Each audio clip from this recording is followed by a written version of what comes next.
game. Which one? The one that they fought RRQ.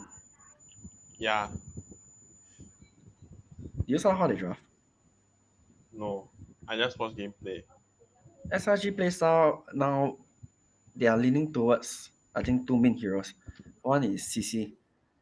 When they play with CC, their Always gameplay is win. very good with the CC. Yeah, they can help the CC a lot and slow the CC a lot. And you know whenever they play with CC, they always gang the top lane, like four-man. No, always gang the EXP lane. They always do four-man EXP lane. Need to They become leave the good. ESP, right? They put the goal lane as a hero that can stand alone by itself. Then they try and snowball off the CC, so that the CC will be able to win the 1v1 all the way. That's one of their gameplay. Then their other gameplay is they like to play Kalia a lot. And their pick off with Kalia is very good. So, if I'm TLPH, I will try to draft against these two or even ban out these two. Like I think previously, if you watch the RQ series, they always ban CC because they cannot find an answer to the CC. But TLPH there, you see, now they ban the Kalia. Like what I Negative said. CC. Yeah, means they realize that I think maybe they cannot fight the Kalia, but they want to fight the CC. This young Paquito come up. First pick. Yeah, first pick CC. See my draft one, right? Bro, Maybe. Wow, my they instant pick my analyze is on point. My The analysis instant pick Fragile to sin. very standard now lah. Very Susin. Very anti-assassin heroes. I draft like fast only. Yeah, maybe they plan already. But Fasa is Stormy's most comfort hero. So usually if Fasa is Wow. open, Stormy will just instant lock it. They actually instant pick so fast. I'm done. They're so pro. Okay. Remember there was a scream replay, then the enemy also picked Akai into Fredrin. Oh, Yeah, that's what SRG did also. In one of the recent games, they did the Akai into Fredrin as well. This is quite a common draft with the CC. If you're TLPH, what will you ban? Never mind. You ban too fast, right? when like fast is speed run. You ban super I fast. don't even need to think. Yeah, but Akai is a flex pick lah. Can be jungle, can be roam. Ben Santa. TLPH, yeah. I think both Ben teams they are Cho. looking for roam plus goal lane now.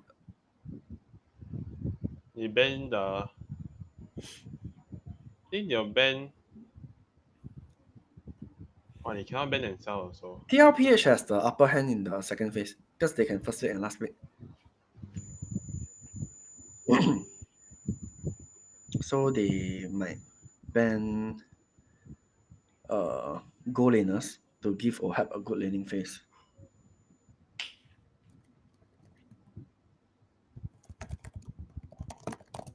Okay, wait. Oh my god.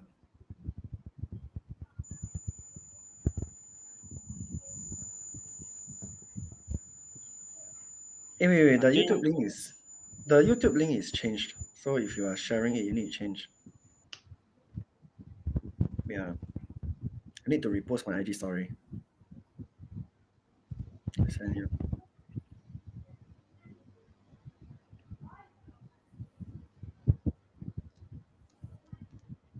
Wow, I guess the Cho ban Nice. I can be coach already. Quite standard. Usually one side take Fasa if they don't want to show the other side will ban it. Because throw Fasa is just a very strong and fast pacing mid lane. A lot What of was it teams then? they like to prevent the Fasa throw combination. Ben Granger take Moscow. Oh, cannot also. Check. Ben Moscow take Granger, cannot.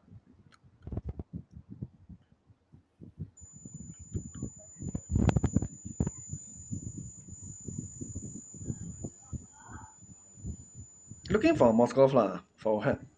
Or a Clock. I think it's young Granger car. You're banned, right? What are you talking about? Where? Oh, You're just banned. What the hell? oops.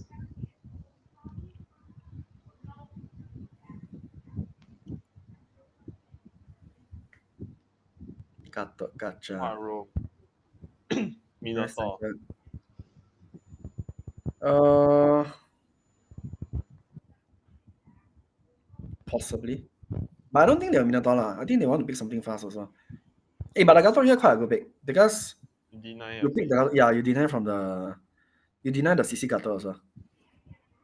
What Yeah. hero can they I take? need to post the story first. Oh my god. Can you entertain the viewers? Mino plus. Mino plus. Actually, my Mino Moskov, there's a chance. Mino. Wow, Bruno. No. Yeah. Grok.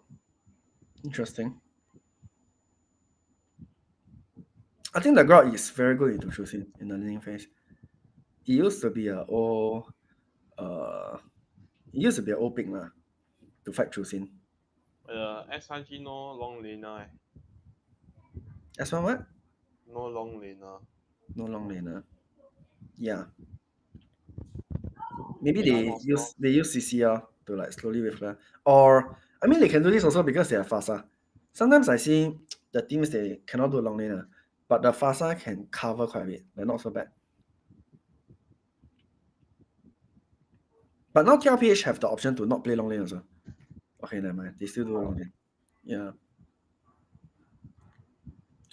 Live analysis with Utah.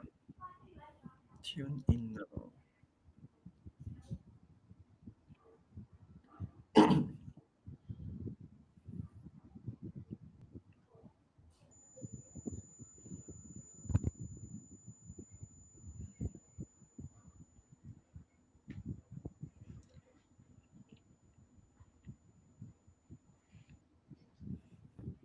We have 4 viewers now.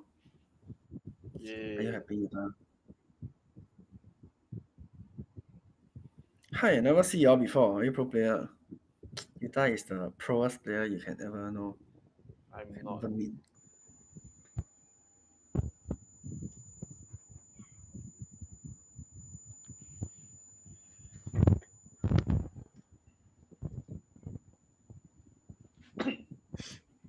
Hey, so share some insights. CC fight Lapu can win ah. Apo cannot win CC. Mm-hmm.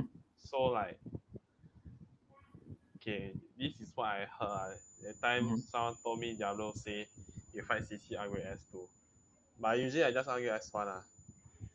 Upgrade S2. Really, man? S2 Yeah. can fight, man. You walk straight, then you S2 behind, then the CC Mm-hmm. clear a minion. But I get the idea, but I don't think I will do it. Sapphire I'll is still getting upgrade zones S1. quite hard, yeah. And this is not looking good for Oh, he TLPH. upgrade S2. Yeah? Yeah, he upgrade S2. Nice. So, like, you see, this is how they play with CCL. Once the mid got rotation, they just keep playing the CC lane. Team Liquid wants to help the Lapo, but SRG is preventing them to help the Lapo. Lapo is cooked. Yeah, a bit cooked. Not looking too good. I said the CC still can deny the level 4. It looks like he will still get level 4 though. I think. If not, it's make him Okay. low before level 4.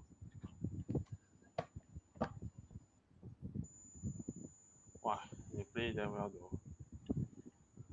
Yeah. Wow, Sanford will get 4.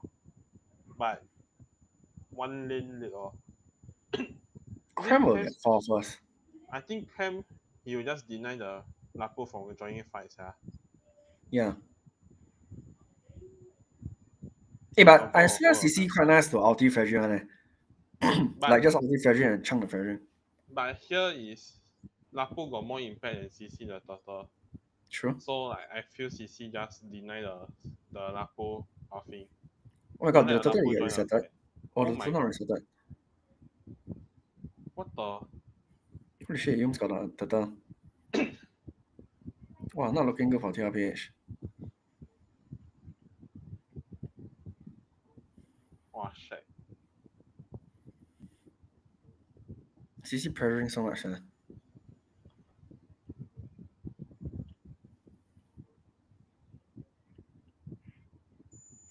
Bruno fight Claude. Oh, jialat. The Claude also kena lane freeze. Check. Now they quite stressed because quite early game picks, yeah, now they quite stressed. They need to help the Claude. They also need to help the Lapo. Then you see what they do. They split. The Gato play the top side. The Sanji play the bottom side. Interesting, huh? Like usually you see the mid duo always stay together, but now they decide to split because they know both lanes losing. So you see they split the roam and the mage. But the downside is if they rotate back, very easily can intercept. Oh. JP. Oh my god, that's a nice one by Yums. Oh. Crowd ulti, jialat, Kaltisi died. Wow, if the second turtle, right, they cannot like win somewhat or make it equal, right? I swear TLPH cook already. Quite cooked. I think late game SRG skills better as well. Right? CC Fasa Bruno compared to Claude, Lucien, and Lapo. Yeah. Unless they macro their way through it, Mm. I mean that's the option for them. They have the option to macro. Or here already Whereas they need SRG to don't have. get something. Okay, second turtle looking like a 5v5. They're trying to chunk Yums use ulti. Hey, you see the CC ulti? Wow, See? Sanford, oh no. No, Kaltisi kena eh. But he never nice, yeah. Oh my god, so good. Can he This doesn't survive? look that bad. Yeah, it's not that bad. Skies actually died first. Oh my god, that knockup from Sanji. Okay, I'm equal already. But I think it's okay for TLPH. Like, not so bad. My MM got a kill. True. Not bad though.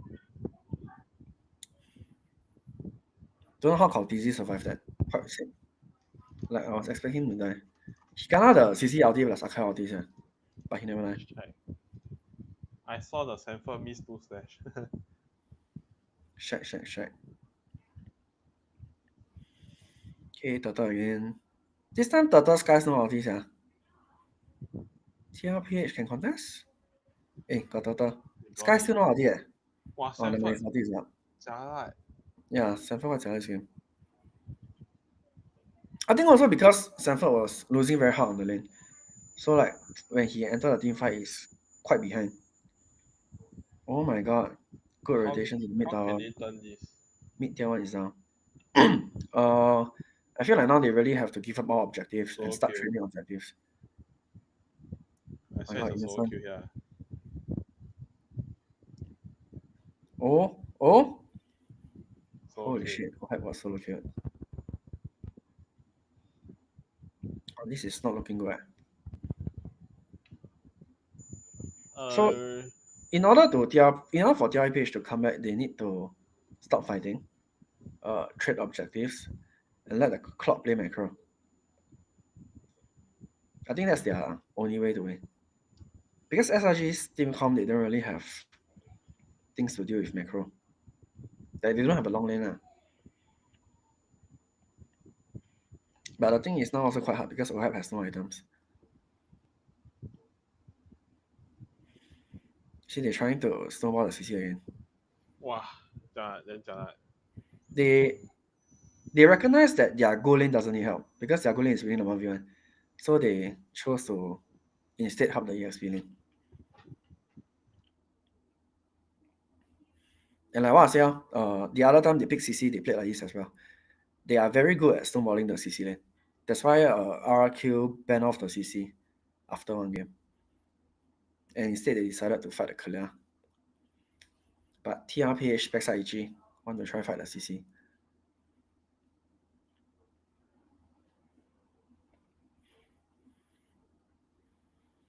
Well, I think nevertheless, definitely still not over.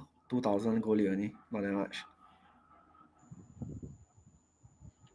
I think it's okay. Here might actually be a turning point. Yeah, it might turn the game for them. Quite made a mistake, cannot hurt.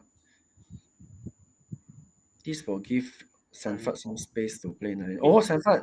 Oh my god, Stormy, do you see his he auto in. Wait, he actually screwed up quite hard there. What the hell? Ah, Sanji is dead. This is not looking good for TLPH. Ohab skill already. Wait, if Ohab go in and ulti, okay, nice. Cannot. Innocent is crazy now. Yeah, can. I mean, not so bad, right? Yeah, not too bad. It's damn bad. Look at five gonna die. Okay, it's quite bad now. Wow. But the team fight honestly didn't look that bad. Like, still can fight one.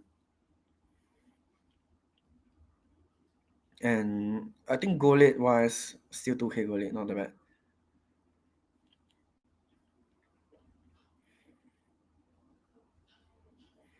Do you see Sanford? Oh my god, he just disappeared. The good thing about them is they actually focus Innocent this team fight. Innocent died, that's why they sort of had a chance lah.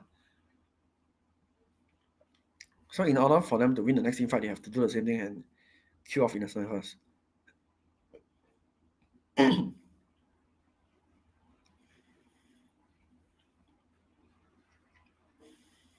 3,000 goal rate. Oh my god, Cortese. Okay, I don't think Cortese will die here. Really? Yeah, survives.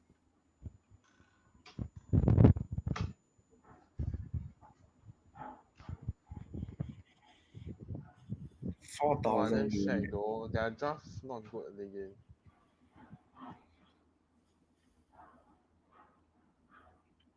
I feel if they wanted to fight this CC, they need a very strong mid lane. They shouldn't play Jusin and Gato into the Grok Fasa. Or maybe they weren't expecting the Grok. The Grok actually helped the Fasa have a very strong laning phase. Hey, they managed to catch Innocent. Okay, traded with Cortese. Not that bad. Yeah, not that bad. It's a good laner. JP die. See whether they can cut losses here. Hey, Eh? they are still fighting. Oh, Innocent has Ohab has damage. Oh my god, but Oh, Crime out is of fight ripping already. everyone. Yeah. Need to run away. Okay, Ohab still scaling. Not too bad. Even though they are losing, but you can see Ohab is doing a lot to all the lanes. You can see that their lanes are actually winning in pressure. This is all because of Ohab. He's like constantly running around the map and shoving those minion waves, farming those minions. That's why you can see even they are losing a lot of kills, right? Their goalie is only losing by 1.8k. They make it to a point where if SRG commits into a fight, they are losing some minions at the side lane. You know what I mean, right? Okay, team fight. Oh my god, Cortese. Cortese? Wow. Oh, scratch a lot. Oh, Sanford gonna spin. Wait, not looking good. Ohab. If they can Ohab get is still one and alive. out, cannot. No. Wow, SRG damn strong. Yeah. But this game I pretty sure no more CC. Yeah, this game also pretty sure no more CC. I think they wanted to test one game.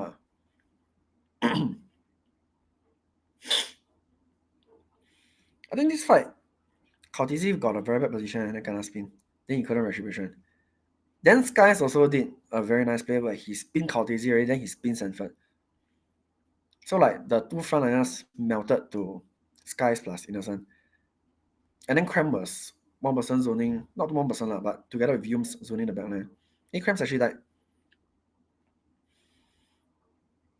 Okay. JP survived. 1-0.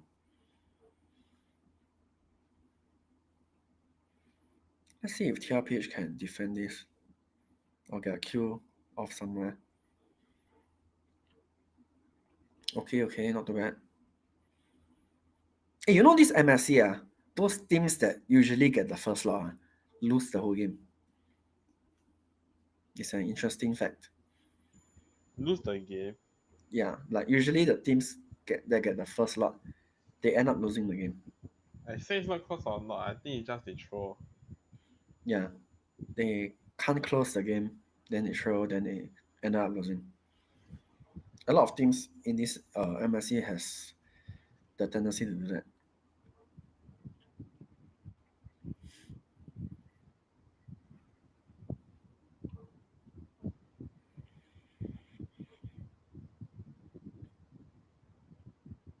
Okay.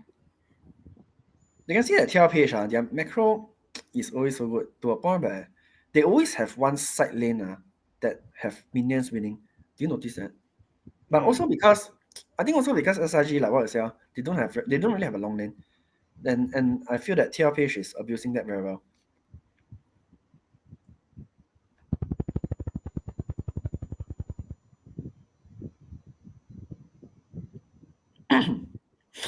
$35 seconds to the next slot. SRG is setting bottom together so that they have the bottom pressure for the next slot. Now the question is whether TLPH will do the same.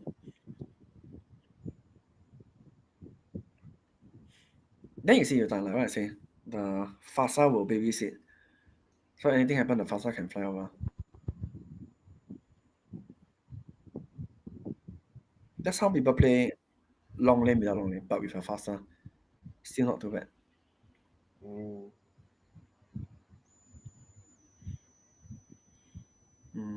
Okay, will help mine to clear. Bottom lane is even. Liquid losing 3.3k goal. Honestly, still fightable. But they have to catch Innocent and Stormy. The mid need to clear, so they might start some shit. Yeah. It's very hard for them to melt the front lines, I feel. Clock can't really do Oh much no. to block them. Oh my god. They know monkey already. Okay, Sanford trying to jump behind. Man. Wow, Skies. Wow. You can see how Skies play. Like the way he play the team fight is damn good, sir. He S1 S2 the back line, but then the moment Sanford jump in with Cortese, right, he will use his spin to protect the back line. His spin is actually for Cortese and Sanford. He don't even go for the back line. And I think that's what like most Singaporeans don't do. They usually like to commit everything into the back line, but they never protect their own back line. Are Yeah. you talking about Hades? No, I'm not aiming anyone. But I think in general, Singaporeans just like to commit to backline. I think Diver that's GG for Archive. game one. Yeah, but I think Sky's really like MVP for this game, yeah. His archive spins them on point. And his spins sort of negate the Lapo plus Fredrin. But Sanford never play. Okay, I feel it's not Sanford fault. I think it's just gonna. I feel they made a choice to fight the CC, but the plan didn't work out well. I think the Grok pick actually made the difference. So I'm pretty sure maybe they were thinking Gatot Josin can fight anything plus Fasa, but they didn't factor in the Grok pick. And then Grok Fasa was like raping their mid. I wouldn't say raping lah, but they had an edge at the mid lane. So they could fast rotate to the CC lane first. Then the whole plan just got ruined because the CC was winning 1v1 to the Lapu. But Sanji and JP couldn't go to help Sanford first. Then I Sanford feel was like suffering. the game was already over when like the second turtles they didn't really got to do anything. And you see all the team fights. Skies really played the academy also. Like he always make the effort to spin Cortese, then spin Sanford. You see this one also. Like he spin both of them. He actually helped to protect the backline. And everyone just helped to protect the backline first. You got see how they team fight? They walk in front a bit. Then the moment Sanford and Cortese go for the backline, the whole team start to converge to protect the marksman. They don't commit into the backline a lot. That's what I always tell you also. Like you dive in a bit, then you pull back and protect your backline. That's really the proper way of team fighting, I feel. Unless you are really playing something with a lot of damage that can kill the backline. But yeah, kind of SRG just play this very well.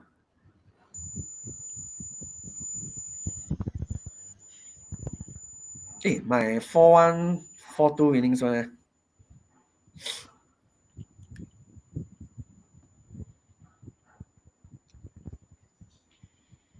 Oh no. What happened to my 4-0 guess?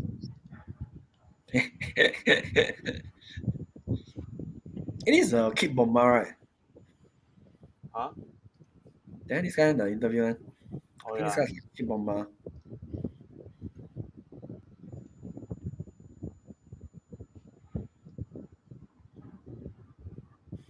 Oh, this will be a long series.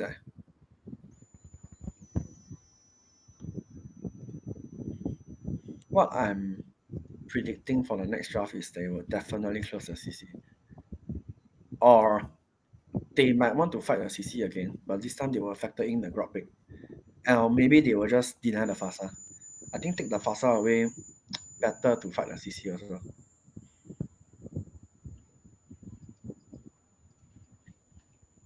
Okay, we will take a short break. Once the next game drafts, then we will come back again. Be right back.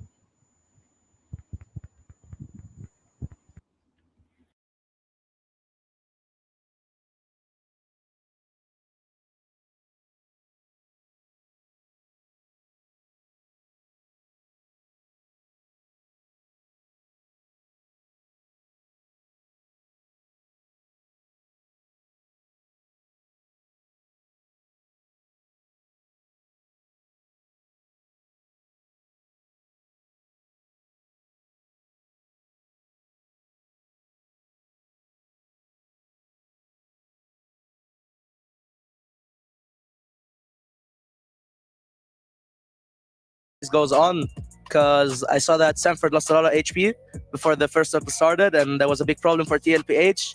They had a hard time because of that, in my opinion. And for me, it's just going to be the team that understands first that everything goes to the XP. Because for me, also, Cram versus Sanford is a key factor in this series. Is going to have a very good time. And just leave the gold laners, let them battle it out 1v1. That's terrifying though, because they did leave the gold laners. They did let them be. But what happened to Innocent? Innocent on the Bruno was just going crazy. And maybe that's what SRG OG wants, because they understand that Innocent is pretty good in lane. Now, honestly, I agree with your point, the EXP lane. Even an interview with Sanford, he said that the EXP matchup is so crucial. So before I go to Trikes, personally for you, do you think it was a mistake for them to pick up the Lapu? Because we understand it's to fight against the Farsa, but let us know, how is the matchup between CC and Lapu? Is it favored or is it just a 50-50? It is favored for the CC, and I think every lane is favored for the CC because you can always decide to just push the wave. You don't have to fight. You can always just push the wave, and the enemy XP can only look at you. He cannot do anything versus you because if he comes close, you hit him with your first skill. It's super hard. So it's always favored for the CC, and that's why it's such a strong hero. And specifically, the Lapu can win if he gets the level 4, but that's exactly why they have to make the rotation to the XP.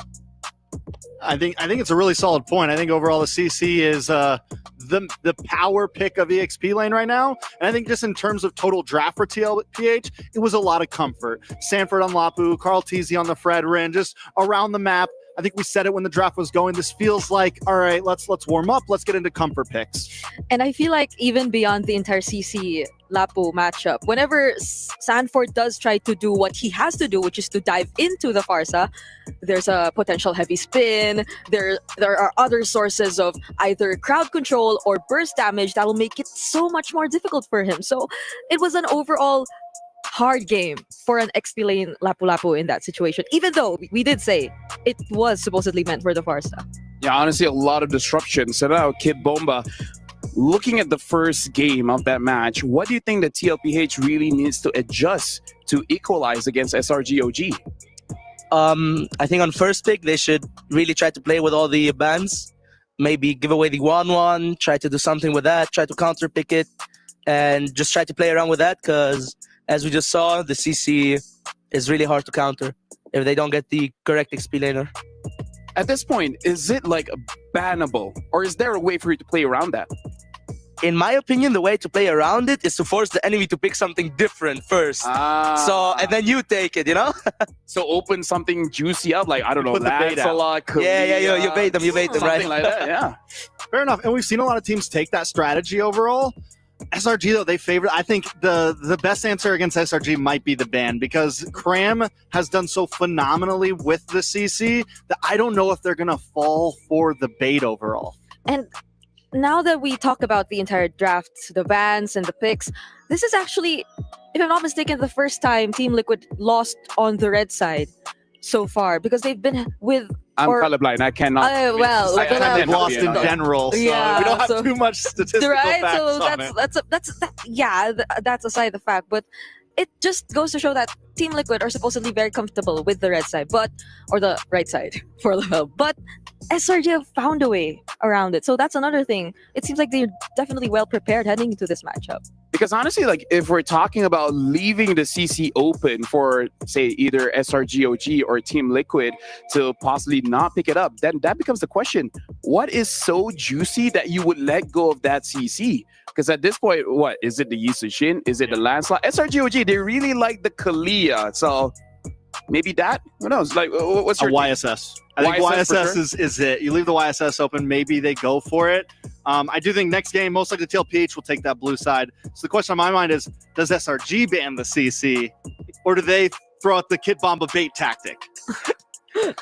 So the Kid Bomba bait tactic is again. Oh, that's what we're calling Is that it the new? That's Is what that we're the new calling it. meta? Yes, Is that that's official. is that the new name? official. hey, it's the bomba bait. Bomba The bait. bomba bait. But now, honestly, like I just want to switch it up just a little bit because my boy Stormy performed really well on that Farsa. So just want to ask you, like, do you prefer just having more burst damage coming in for your mid or more controlled, something like a Jushin? Because we've seen success with both, but at least for SRGOG, it looks like this burst damage has been helping them out a lot. I think he did phenomenally on the Farsa, and it's a super good pick versus Zushin, I feel like, especially together with the Grok, the way Yums played this game. I really, really liked it.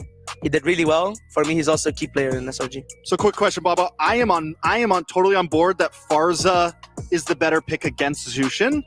Do you think it's the counter pick? Do you think it's overall the superior mage in mid right now? No, Zushin should still be better, and it just depends on how you play it. All right, I'll But take Eve that. is also good versus Zushin, you know? Eve is good. Eve's good. I just think the range in the burst right now, the Farza just seems to be winning more games, at least against the Jushin overall. I mean, I see what you mean, but what if Zushin wins the start? That's fair. That's fair. I think the Jushin goes good against the utility junglers. There's some use there, but still, I think the Feather Airstrike is the superior ulti. I kind of feel like this is all about MLBB Oh philosophy. yeah. What do you like to play? Do you like to pick up your opponents, or do you just want to smash them? First, for me, I'm Farsa is a birdie baddie. I like that burst damage. Okay. But that's me. What about you? Should I hop in this? Yes. I mean, up to you. You're the analyst. I'm gonna apologize. I'm gonna have to go with Farsa. No. No. Yes. Yes. Farsa. Maybe. Or you a Yes. Valentina girl? No. I mean, if it were Sanji, yes, but I mean it because for the Jushin, I would be leaning into it more if you see it alongside certain heroes, similar to the Arlot, and if you get to pair it with those kinds of combos. But the Farsa overall, I mean, this conversation has been going ever since. Damage definitely is the way to go if you want to establish that momentum and that early lead or pressure up against your opponents in the game. The fact that this can be a debate shows that this MSC at the Esports World Cup, the meta is quite wide open. Sure, there are S tier picks all around, but there's multiple ways to play with this. So it's crazy that we talked a lot that we haven't touched on the Grok. You know what? If the Grok pops up again, we'll touch on it, Trex. Now, going to this matchup, I really feel like for Team Liquid, if they do pick up blue side first pick, that is going to be a major win condition for them. And just want to ask the opinion of Kid Bomba, why this first pick looks so strong now? Because before this, it looks like red side is pretty good, but now it looks like first pick is just superior. You really don't want to give the 1-1. You don't want to give the YSS. It's hard to play versus the Kalia. There's the CC. There's just too many picks that you go for. And as long as you ban the OP heroes, then it's really easy to just pick one hero and you're confident. You know, you're good with it. You're fine. Honestly, that kind of sucks being second pick because you don't have a ban. Yeah, You legit don't have a ban. You got to take out the 1-1, etc. But looks like SRG changing the script a little bit. Banning out this early, really respecting Sanford. They're showing that they do have a ban. They're showing that they do have options. Maybe they're going to throw out the bait for the first pick, try to secure themselves the CC. Because so far, TLPH hasn't banned it out. Phobius, Fanny. So still some power picks on the field. And Let me try get SRG, the thing to so mute to first. answer your question, this is indeed respect from them. Whether they be on left or blue side or Yeah. red side, they're gonna ban out that. Okay, the video is muted. So to answer your question, choosing now is very high priority pick because choosing plus Fredrin, they are very high priority picks now because they are very anti-assassins. So by drafting towards choosing Fredrin, it sort of forces the enemy to go into a tank jungle team composition, which SRG did. And by forcing them into a tank jungle team composition, then you can sort of predict what you want to pick into that tank jungle. But I feel that's what TLPH didn't plan properly, and they really didn't have the answer to the archive. So definitely Joseon and Fredrin comes with a draft plan, and it's not only anti-assassin, but Joseon itself is a very strong mid lane where usually it wins its lane. That's why I say in the previous game, I felt that the Grok pick was really smart because it negated the early laning phase from Joseon. So heroes like Grok, Cho, they are very good into Joseon. Yeah, so I hope it answers your question. So very interesting, as in I think this is what we predicted as well. They actually closed the CC this time, and they sort of looking to fight the Kalia. I think if you guys watched the interview by Kid Bomba, he also did mention that the game was very heavy reliant on the EXP lane, and CC was having a very good matchup with the Lapu, especially with the early rotations coming from the Farsa and Grok. So yes, this is SRG draft 2, the Kalia draft. I can totally predict what they're going to play, but now it boils down to whether TLPH has the answer to fight the Kalia.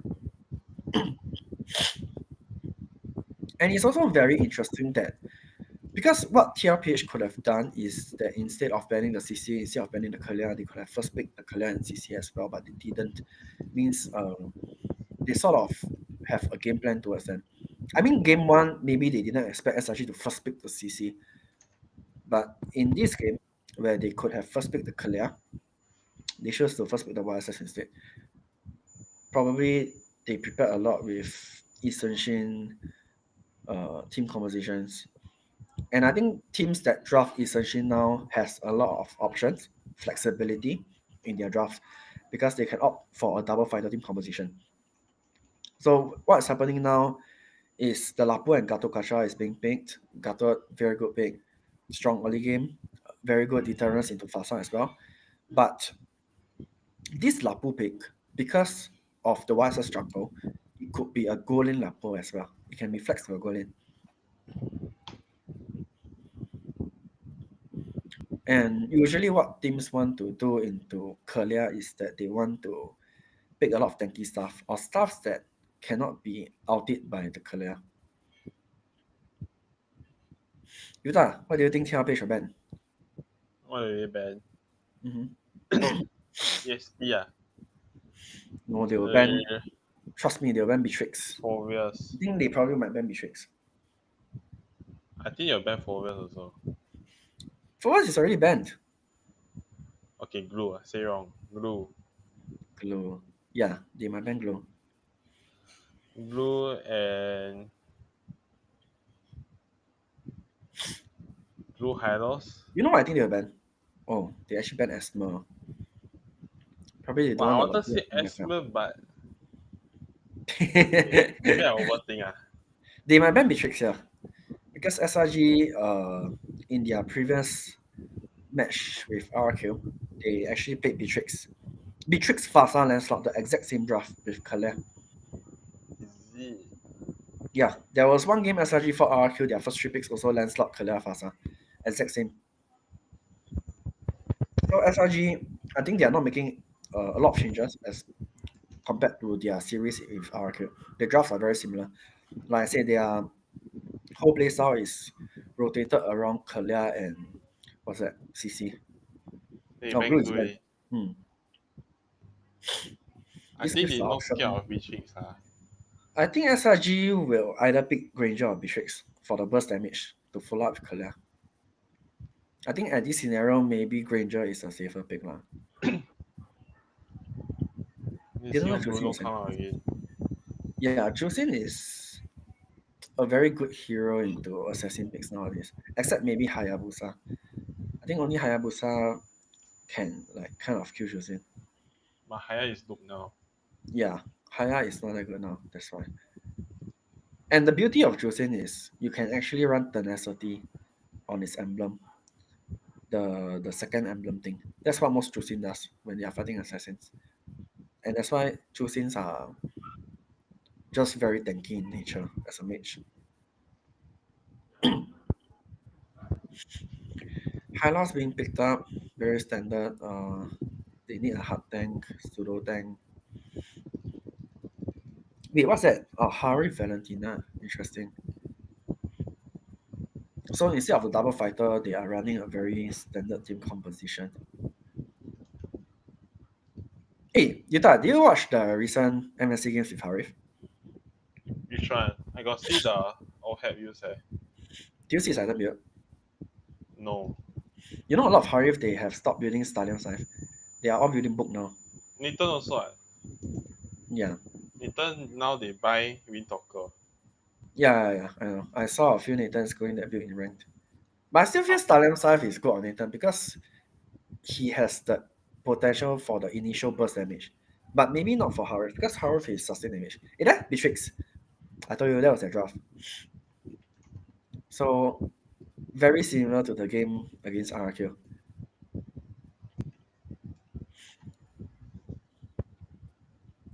But as a Beatrix player, I wasn't like playing into Lapu and Gatos. Yeah.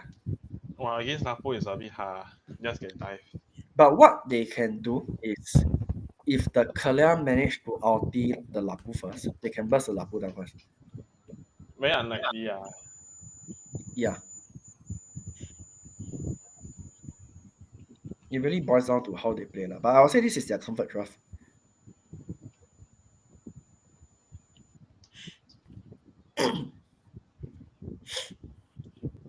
So Yuta, do you think this game they will still play the EXP lane, or do you think they will play the goal lane in the first 2 minutes?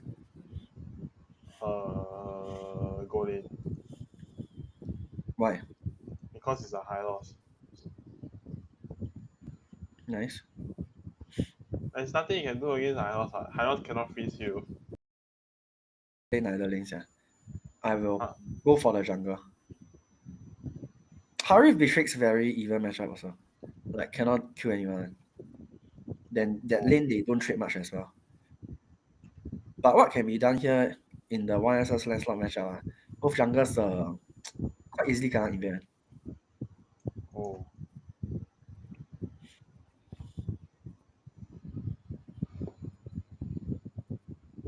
Oh, you see that Stormy went to the EXP lane. But he never did gank, he just went up to take the EXP crab.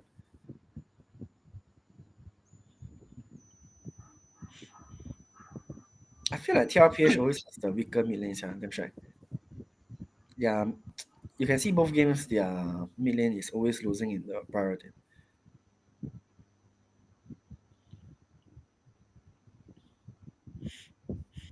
But Yuta, remember what I told you yesterday? High loss EXP lane. I find it bad. It's an underrated pick. I find it bad.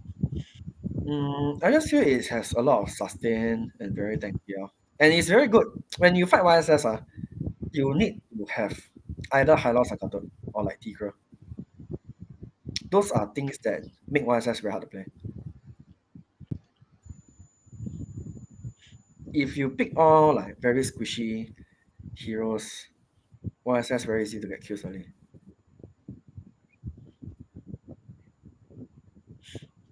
End up they don't even play the goal lane, not the jungle. They actually play the EXP.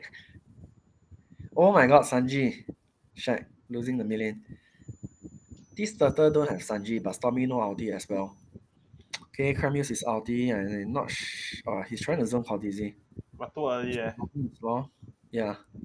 Sanford is Sanford. Oh, Cortese managed to get the first turtle. Sanford is still chasing on the Stormy. Oh, Oh my god. Wait, that was such a nice play from Innocent. Oh yeah. holy. Wow. Whoa. Damn pro. Wait, that's actually mechanics. Oh my god. This isn't looking good for TLPH. Wow, they still managed to catch Caldizi, what the hell? Damn pro. Wait, now you know why they pick the Beatrix. I tell you, yeah, Beatrix is quite solid. This time is, oh my god. Innocent is like the MVP this game.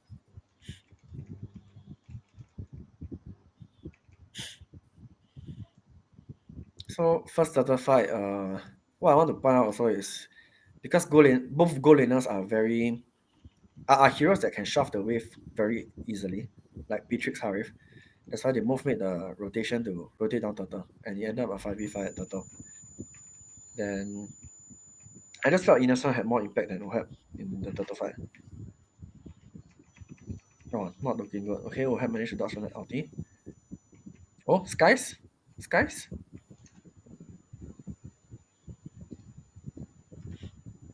Nice.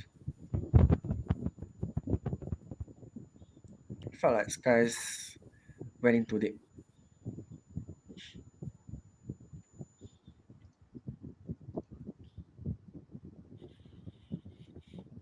So very standard play. First 2 minutes playing for EXP Turtle. After that, both teams try to help the goal laner. EXP, I would say, is a dead lane. Lapo versus Hylos. Both cannot kill each other. See who can clear the way first and rotate first.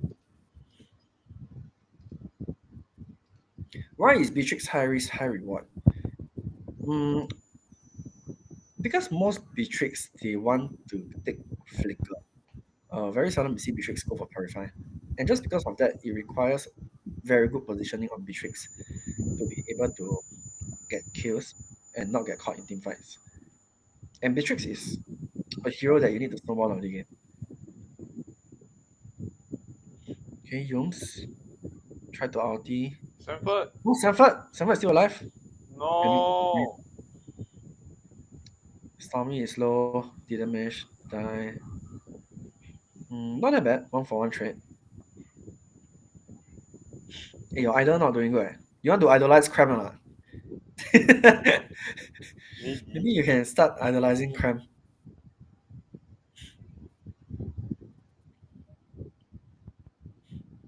So yeah, I think most Beatrix, you play Beatrix. You want to play like how Innocent play.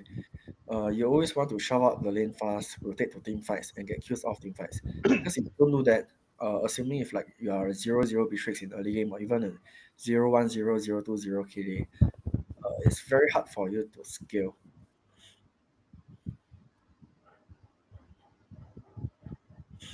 So this is the very standard gameplay with their Beatrix clear. You see, the Beatrix will shove the wave, start coming mid. Then that's where Yums as a clear can ulti someone. No. Oh, okay. Sanford managed to kill off Stormy. Oi. Oh, they managed to get Innocent as well. Nice. 2 back lines are down. Left the 3 front lines plus 2 front lines plus 1 lens. Looking good for TLPH. If they get this kill, it's W. I feel like Skies, his lens this game is, I don't know, probably choking. I don't feel the impact from his lens, honestly.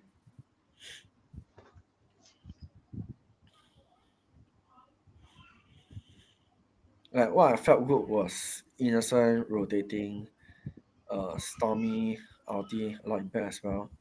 But Skies is very underwhelming in this game. Especially there isn't any much crowd control to stop this landslide. He should be doing more.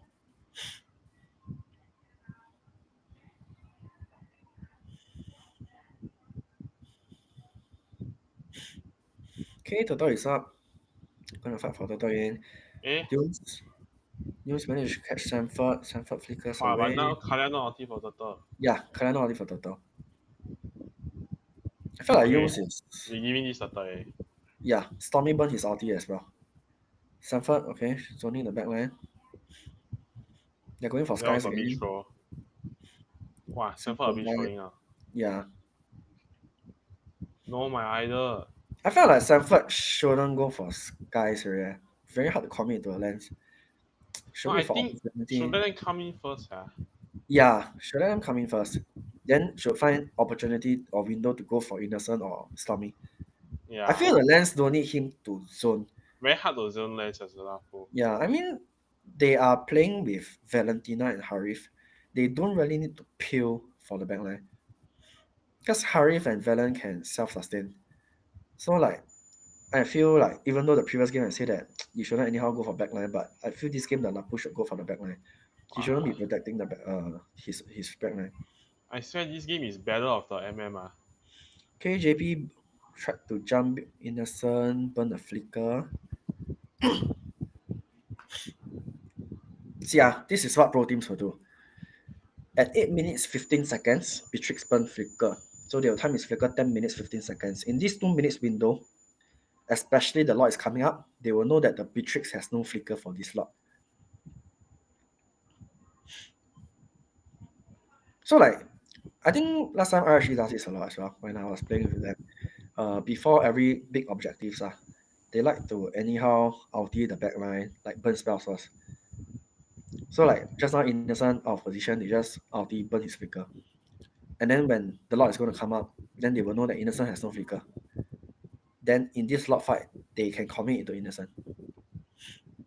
It's something you can teach your team to do next time.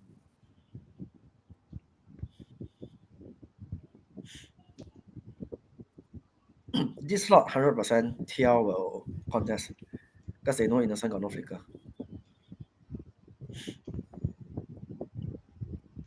I think what they really want to do now is not getting caught by Yums. Yeah, like what I said. Hey, okay, Yums. Oh my god, didn't manage to ulti anyone. Damn, but JP still died. Okay, method the frontliners. You saw that, right, Yoda? They recognize that this fight, Innocent has no flicker, and you see how fast they go for him. He just disappeared. Yeah. Oh, Sanford, your idol? Going for more kills? Hey, but you see what happened when Krem jumped in just now? Not Krem, Yums. Wohat burned Purify. And then Sanford immediately used the ulti to dodge the ulti, to dodge the Kala ulti. So end up, Yums didn't manage to ulti anyone. Then die. Yeah, then he died. Lapu, which spell can negate the Kala ulti? Is it after you ulti then the S1? S1 is immunity now.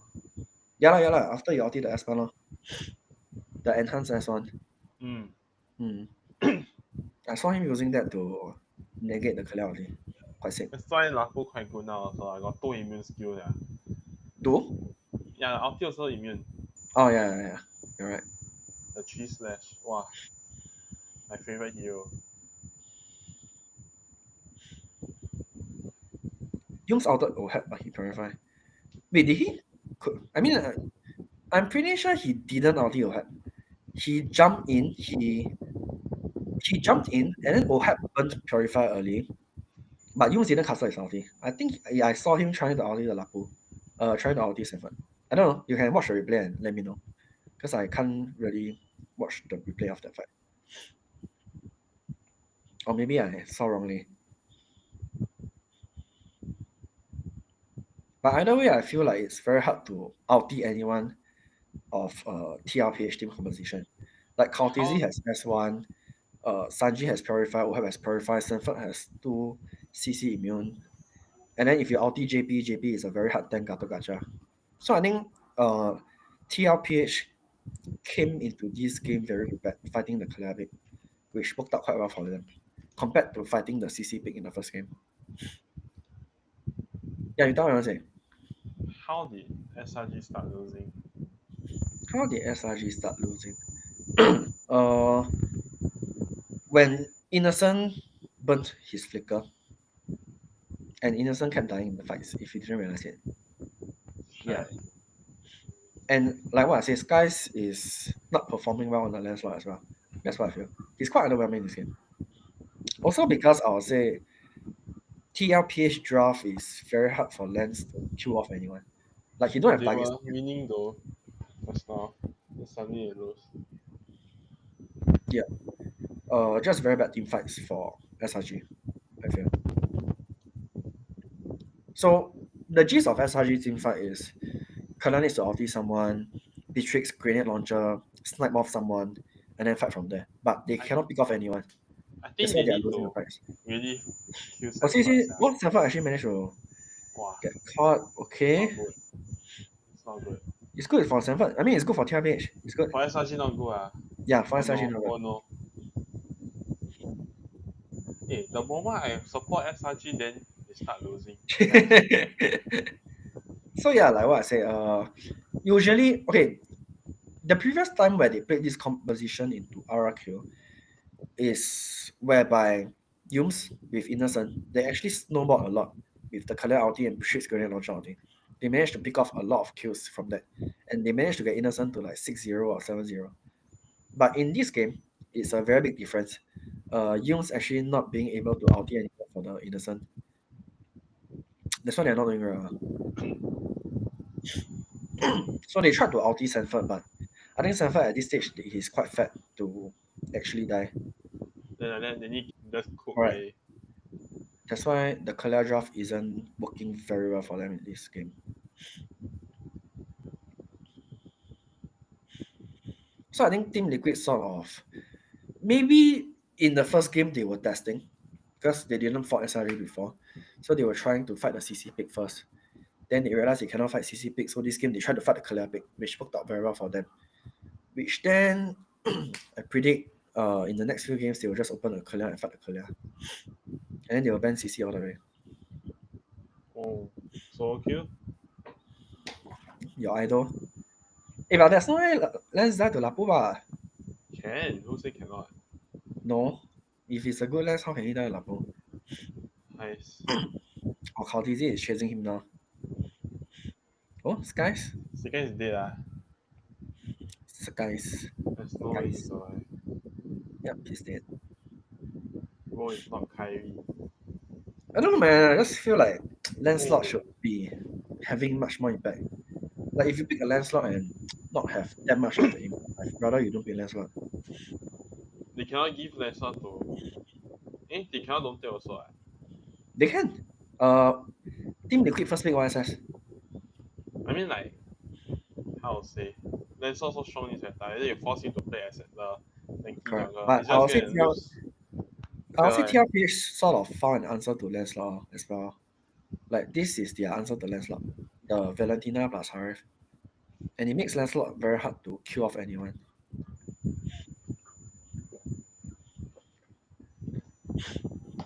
So TLPH here, I would say their draft sort of one stone kill two birds. Can fight Kalia, can fight Lancelot. That's why they're doing very well.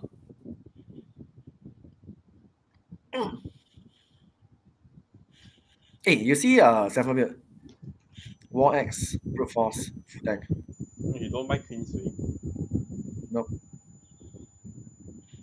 Shy. I love Queen's Wing. Wait, was it you who say don't buy War X?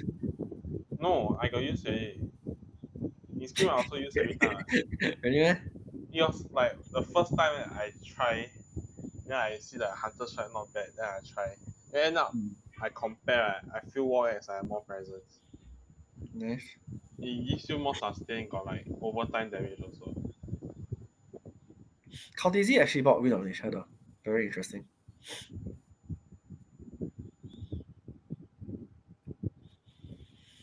Okay, lockdowns.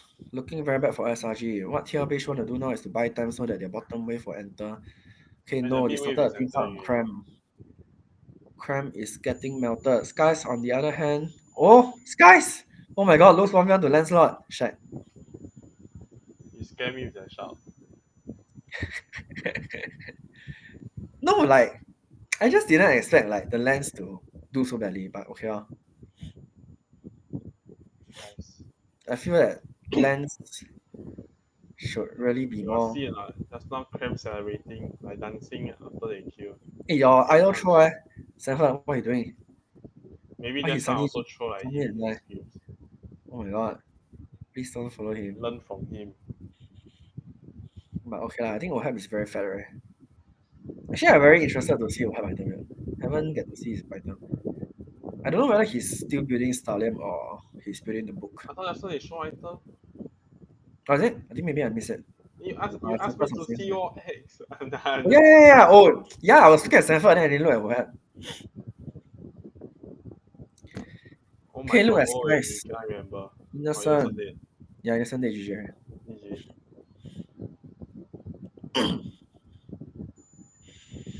So I feel two things for SRG is they need to either refine their clear draft, banning things so that the clear can be more effective, or they need to have another team composition that can help them win, other than the CC and clear. And the landslot will now, I mean, they will now have doubts on picking landslot also, which might cause confusion in their draft. TLPH one ban and then Yeah, correct. And then now SRG will be very stressed because if lands open now, they don't want to pick. Like if I'm them, I'm like, wow, I pick, I also die. I don't pick, I also like give them like what the fuck like that. Like what the hell like that. So like, yeah, I think it's very stressful for SRG now to draft. Ah, sorry, Ohab was going to Stadium side. I think maybe still okay, but not as good as last time. Mm. What happened to Sanford here? Oh no. Your Idola not doing good. But his impact still there, I feel. Yeah. His impact is still there. I think there's a downside to Beatrix as well. The moment Beatrix don't have flicker, it's Over. so easy to run him down. Yeah. It's And like I say over. now, like TLPH, I feel you can see that they plan one. They purposely burn a Beatrix flicker. Whenever they don't flicker, you are straight away team fight. This is how pro teams abuse summoner spells.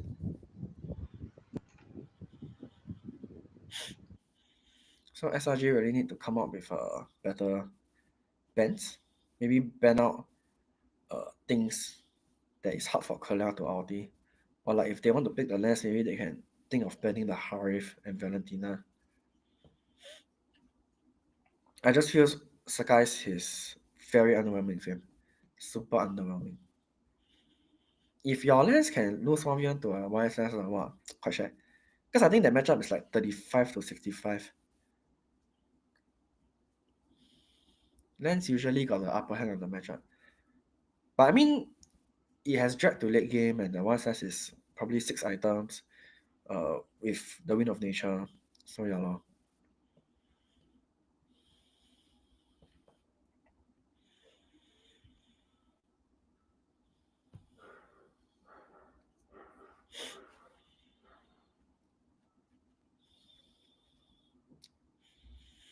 $4-1 the Dream Meter.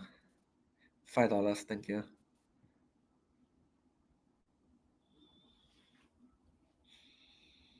Okay, we will take a short break until before the next game. Just be right back.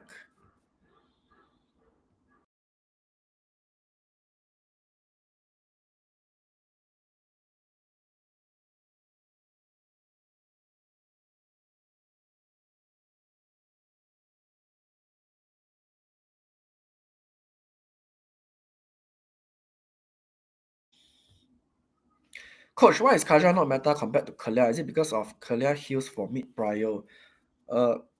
Okay, number one, Kalia has very strong laning phase as compared to Kaja. Kaja's laning phase is not the best. Number two, it is easier for Kalia to catch someone as compared to Kaja because Kalia has double dash and his jump range is quite far as compared to Kaja. Number three, Kaja is a hero that is very easy to get all in.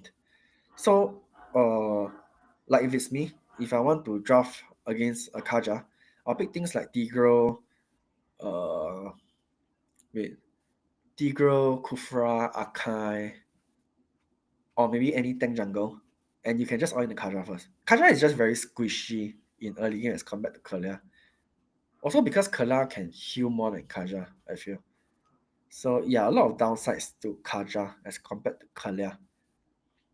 So definitely Kaja is a viable pick, I would say, but you need to you need to pair it with a very strong mid lane mage, and you need to be prepared that he will get all in first. So you need things to back him up when he gets all in. So usually if I want to pick a Kaja, I might pick a tank jungle. Things that can protect the Kaja. The Kaja actually needs protection as well.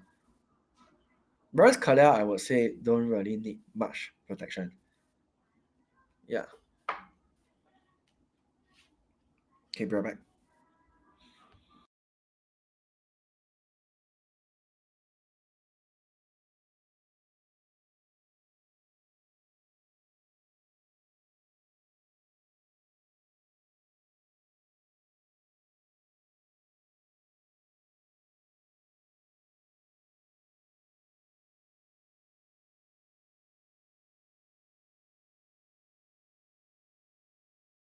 Hero are you cosplaying today? Hello everyone, and I'm cosplaying Ixia and her Commander Invoker skin. Ooh, very nice. I'm pretty sure everybody thinks it's very pretty, and you look so pretty today. Thank you so much, Rose. Hello sa mga Pilipino dyan! Let's go! As we can see, our cosplayer is rooting. Here we have our 3 lucky audiences. Hello, what's your name? Marte Cometa. What should I call you? Teng. Thing. Okay, so are you ready for your first question? Yes, I'm ready. Okay. I will give you 4 options and you pick one, okay? Which of the following heroes is featured in the Metro Zero campaign? Is it A, Beatrix, B, X-Borg, C, Ling, or D, Martis? X-Borg. Are you gonna lock it in? Locked in. It is correct! Congratulations, Kuya! That's pretty good. You know, we got apparently 2 Liquid fans and an SRG fan here, so you know things go as they do. But I have a question for you. First of all, what is your name? My name is Alejandro. Alejandro. Well, let's see if you can wow us today, Alejandro. Our question is: the Metro Zero set is set on which mode of transportation? 4 options: A, airplane, bus, train, or spaceship. It's a train. Oh, and it is correct! There you go. A second win with us here.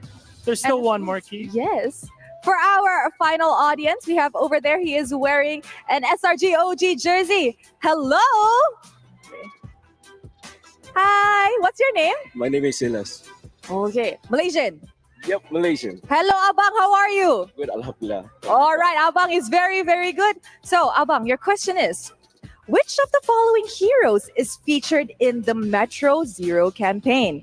Is it A, Cho, B, Kimmy, C, CC, or D, Roger?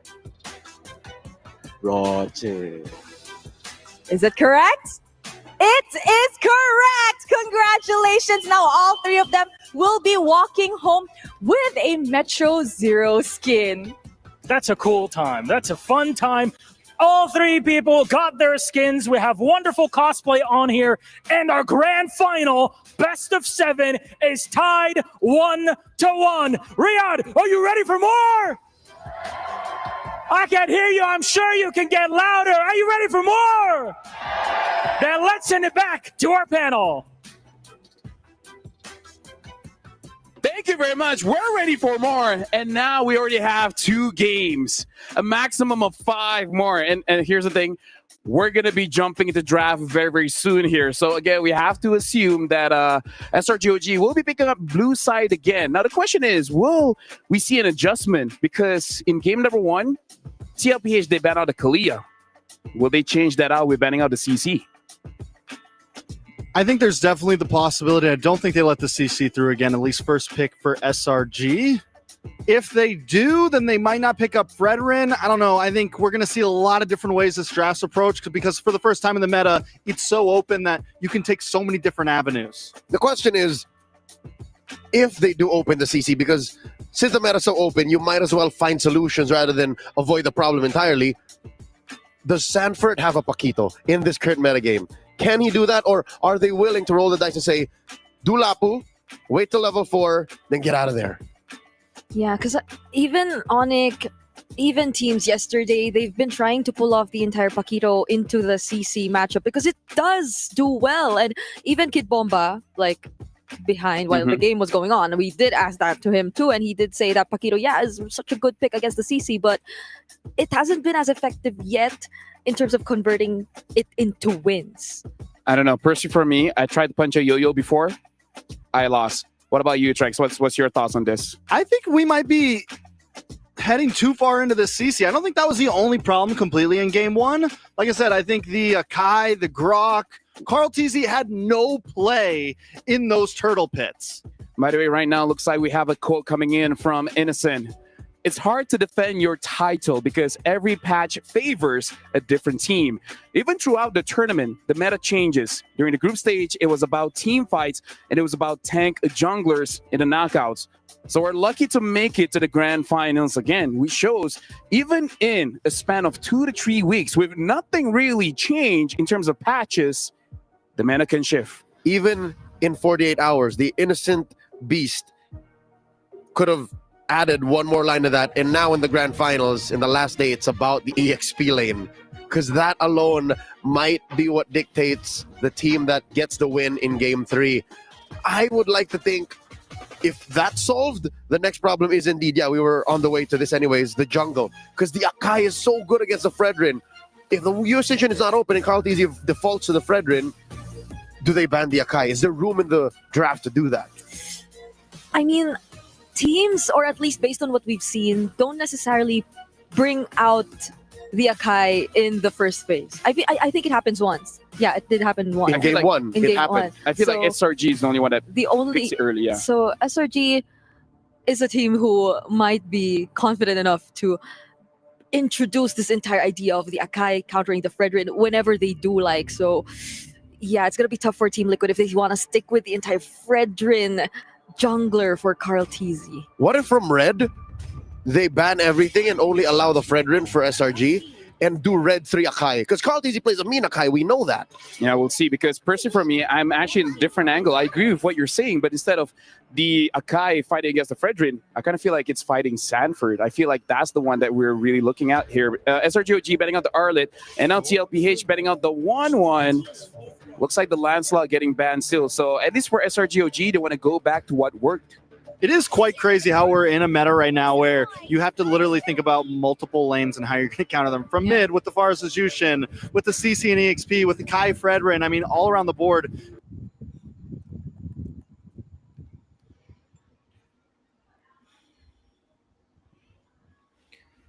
Okay, guys, we're back to game 3. I think very interesting. So I think it's more of how SRG is going to find answers now to fight against TLPH. We can see that in game 1, they have the CC draft that won them the game, which always worked out for them. But TLPH realizes that, and now they started banning the CC, not giving any more CC. So SRG is left with their Kala draft, which honestly, if Kala is gone, okay, there, first pick Kala, very comfort draft pick, which they're going to try again. So I think what SRG needs to do now is they really need to make sure that this Kalia pick can work compared to the previous game. They need to ban things that can run away from Kalia. They need to close things that cannot be CC immune, I guess. So SRG ban is very interesting as well. I think the Lancelot really didn't work out for them, and they didn't have confidence to pick the Lancelot anymore. That's why they banned it. And they also banned Lapu, which they realized that it's very hard for Kalia to outfit the Lapu. If me, I all in SRG right now, no chance lah. I feel TLPH is very prepared against SRG because SRG, they only have 2 weapons. Their 2 weapons is the CC draft or the Kalia draft. And this is why you can see them first picking the Kalia. They're really very reliant on Kalia to work, to make things happen. And I just feel that TLPH has answers for the Kalia. Unless SRG can break through and like find a way to make this Kalia pick even better, then SRG will win. But TLPH, like, I feel like they don't even need to do anything. They just need to play like how they usually does. And then they just need to plan how to fight this Kalia well, and they will win. I think it's also because like TLPH is the more solid team, and that's why SRG needs to rely on such stuffs instead of playing like default team compositions. Phobias. They are phobias. If they take forwards now, they don't have a long lane though. If they take forwards now, SRG will ban Moscow and Clock. Yeah. So I think this is what TLPH is thinking now. And I don't think forwards is good into Kalia. You see when Matilda come out. Oh, Oh, interesting. The last I saw RRQ pick Fovius into this SRG Kalia, the Fovius went like 0-4 or something. shit. This phobias look hero now. I think Fovius is just not that good into Kalia, especially if the enemy teams play Kalia very well. Well, this higher pick is a risky pick, honestly. Really boils down to mechanics.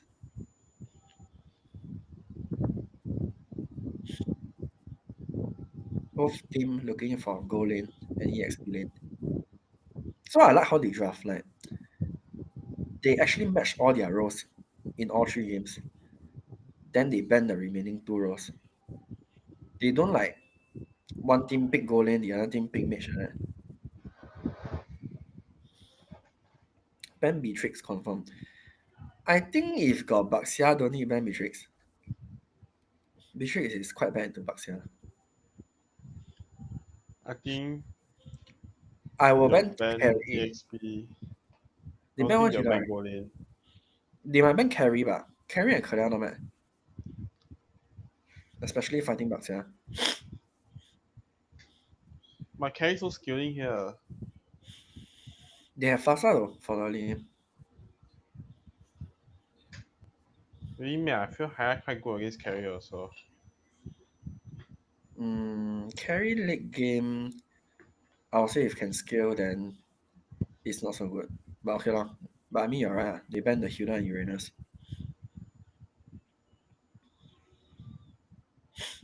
They might ban. What would you ban, sir?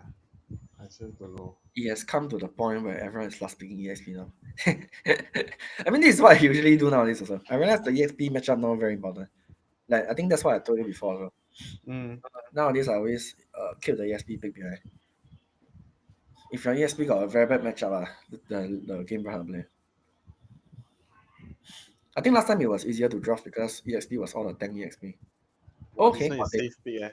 Yeah. I think they want to wrong switch. one. Correct. So they opt for safe pick glue. And this is how teams draft into Kalia as well. They like to play 2 hard tanks. One of the games RQ won SRG's Kalia is also by drafting 2 hard tanks. I think they drafted. I swear it's also cause they need one more tank for like SRG need one more tanky hero. Then if they take glow, it'll be quite good for them. True. Cause like So, yeah. ESP here nothing to pick also. Mm. You take phobias, they counter with glue. So you take glue, they also can remove phobias. One of the game RQ fight SRG, they played Tigro Phobias also. Like both Then very you see Hylos come out already. Never mind, I lie. very standard Granger Phobias. So I think they decided to pick something safer. Like what I mentioned in the previous game. The option was Granger or Beatrix. But previous game they chose the Beatrix. This game they go for Granger.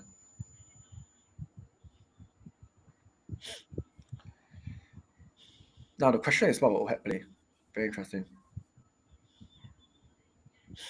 Irita here like not bad. Can go for Fasa. Can kite joy also. You see on Moscow come out. Moskov Irita but. Or maybe Clock also. Moskov Irita Clock.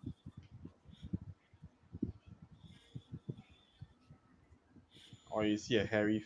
I think no Moskov lah. Moskov now very scaling if their team count. What about Harry? Harry banner. Oh, really, Moscow. Wow, I always Okay. never see. Oops.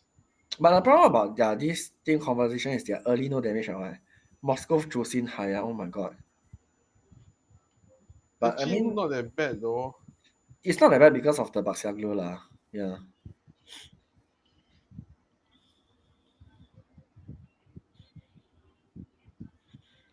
They all in a tank, still got another tank. So like even if the catch still can connect each other. Yeah. It's not only I mean two reasons lah. One is by picking two hard tanks, the color very hard to outdo the front line because hard tanks they very hard to melt. And like what you say, if they catch one of the hard tank, the other hard tank can set. So this is how teams this is another way of drafting the color also. I bet $1 in real life. Oh my god. As a community of the Bond, as a as a representative of the Bond community, we do not encourage any bettings online. We just made a bet.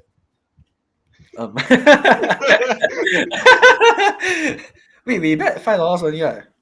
It's still betting. Okay. Hey, but I think you just prepare to transfer me $5. I got feeling TLPH going to fun.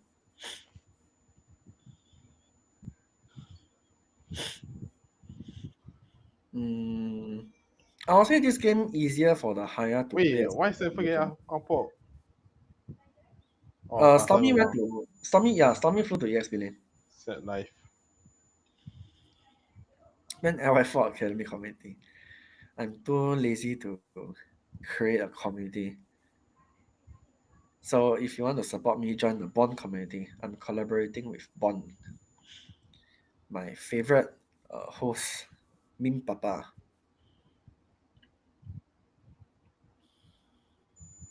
I say you hold at last minute no use. Okay. It got use. It will buy a bit of time for the wave. Like it will make the wave slightly push towards his side.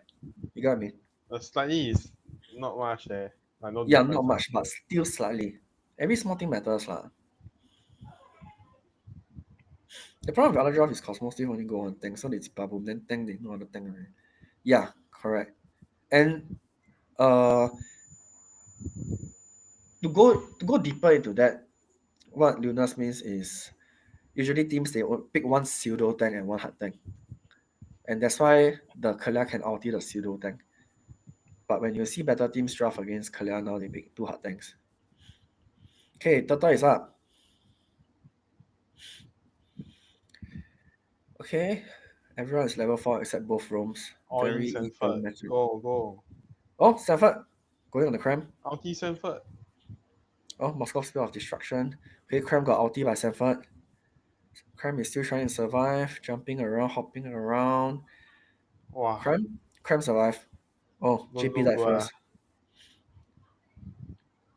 Wow. Artizi actually like sick. Yeah, Cortese managed to get the turtle, which actually helped them a lot. Oh. Intro. That was a misplay by Cortese. SRG like to get mid pro and fly go EXP, everything same thing. Yes. That's how the teams are playing now. EXP is actually very important now. That's why everyone is playing EXP lane in the early first 2 minutes. Skirmishes here and there.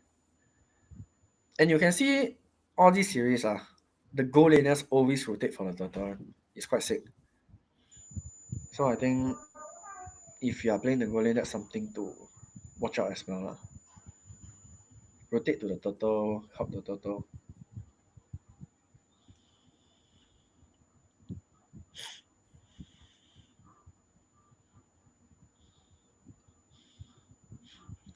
Skies is snowballing very well in this game though, compared to the previous Lancelot game. 2-0 start in 3 minutes. Maybe that's not his comfort. Sure. But I feel like TL has the better late game.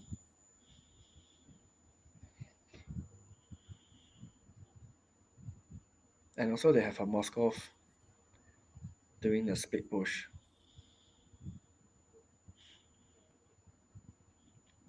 Wow, you thought if you are crap, you should go 0-3 this game, man. What? Fight Glue Juicin, I won. I swear every time you fight Glue Juicin, you always fail as Phobias. I'll be damn sad against those two, but I don't think I'll go 0-3. Nice. Well, I said the Phobias here quite forced there. Total will determine if your EXP down one level or not. In the early game, yes lah, but not the late game. I said the down one level don't matter. Yeah. You see the recent patch, before 5 minutes the ESP crap. And there's a fight. Wait, Skies screw up a little bit. Okay, he's low. He never die. On the other hand, they're trying to all-in JP. JP actually dropped. 完蛋了. Yes. What I want to point out here is also it's a 5v4 fight from SRG. Granger rotated down, but OHAP is still at the top side. Innocent is fat. On the bright side, they do trade the tower, but SRG still got the turtle.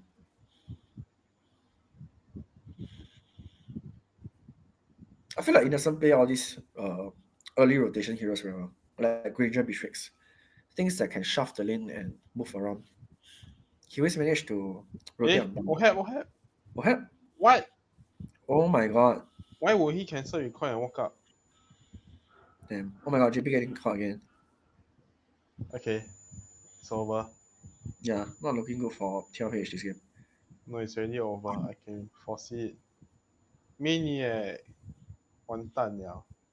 Granger is too fat. Granger too OP. Game over.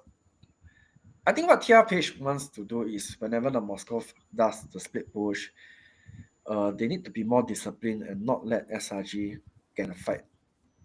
But I feel that TLPH just didn't did that very well, giving window for SRG to start a fight.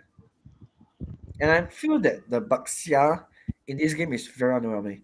Like when you play Baxia, you're supposed to have a very strong early game, and the Baxia isn't supposed to melt like this.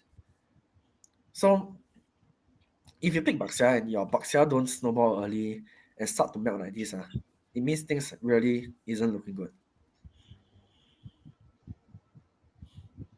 When you play Baxia, you want to be like super tanky, you want to be able to roll in front, take space for the team. But now that your Baxia is getting melted, It's just so a hard body to bag play. now. Yeah.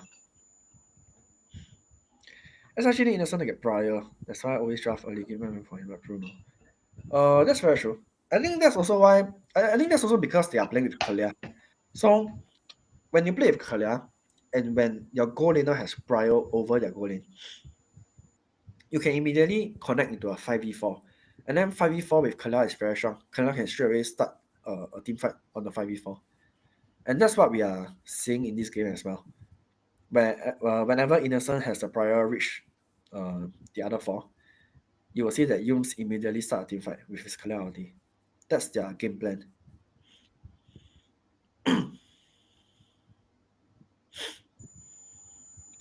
I think this total TLPH should just give don't contest. Oh my god, JP. Wow, they actually contesting it. That's crazy. Really, man? Okay, Not wait, they bad. actually got the total. What's going on? Oh no. I don't know what's going on. Okay, not so bad. OHAP is doing a lot in this fight. Wait. TLP is actually winning the fight. Wait, how? Innocent got locked down first. That's why. Innocent died first. If you realize. So they managed to get Innocent and Stormy down. And then from there, they started winning the fight.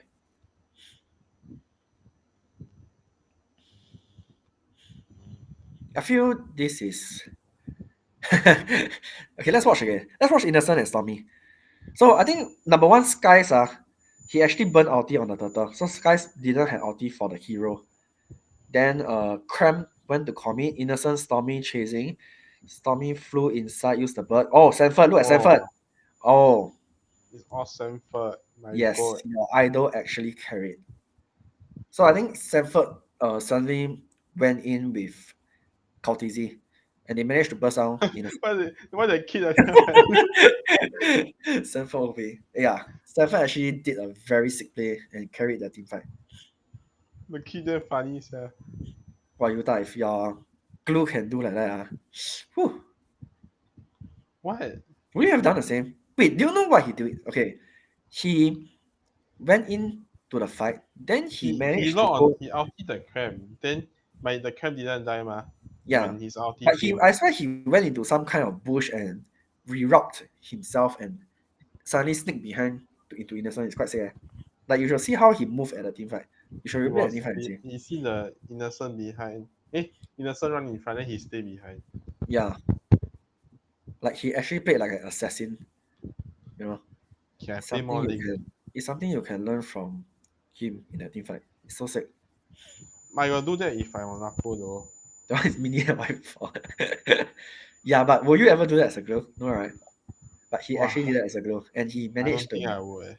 Yeah, and I'll he be managed like, to carry I'm that team front fight. line. I'm gonna help my teammate. I'm gonna run all the way behind, help my teammate. Correct. Your mindset as a EXP always is you want to help your team, you want to help your team, then you like, never mind, I just die for my team. But No, you see how Sanford play? when I play Sanford blue is for this, I'll help my team. Right? If I Napo all this, I'll play like assassin.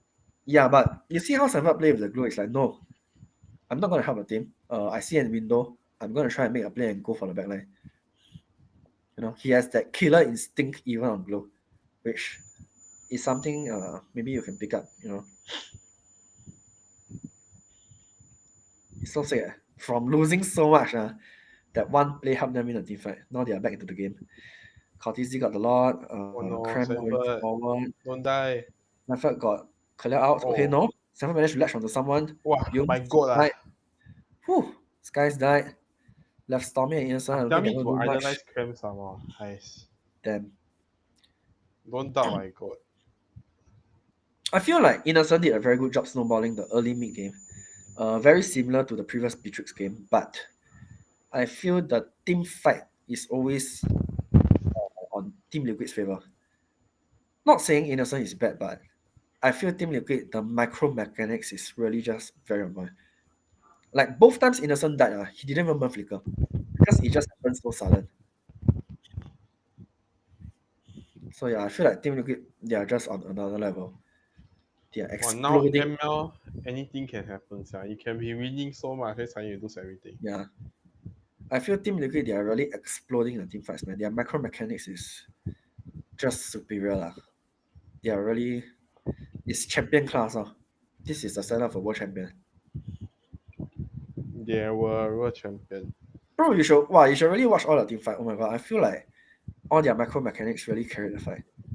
It's not even about the draft anymore. It's like how they play, how which hero they focus first, what's the plan of the fight. And you can see all the 5 of them, like what I think Blade said, they all have the same picture in their mind. Like they can visualize, okay, we are going to do this, we're going to do this. Okay, my teammate Sanford is going to do this. I know he's going to do this, so I go in with him.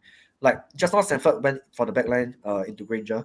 Cortese was very prepared that Sanford is going to make that play. And Cortese just went in without hesitating as well.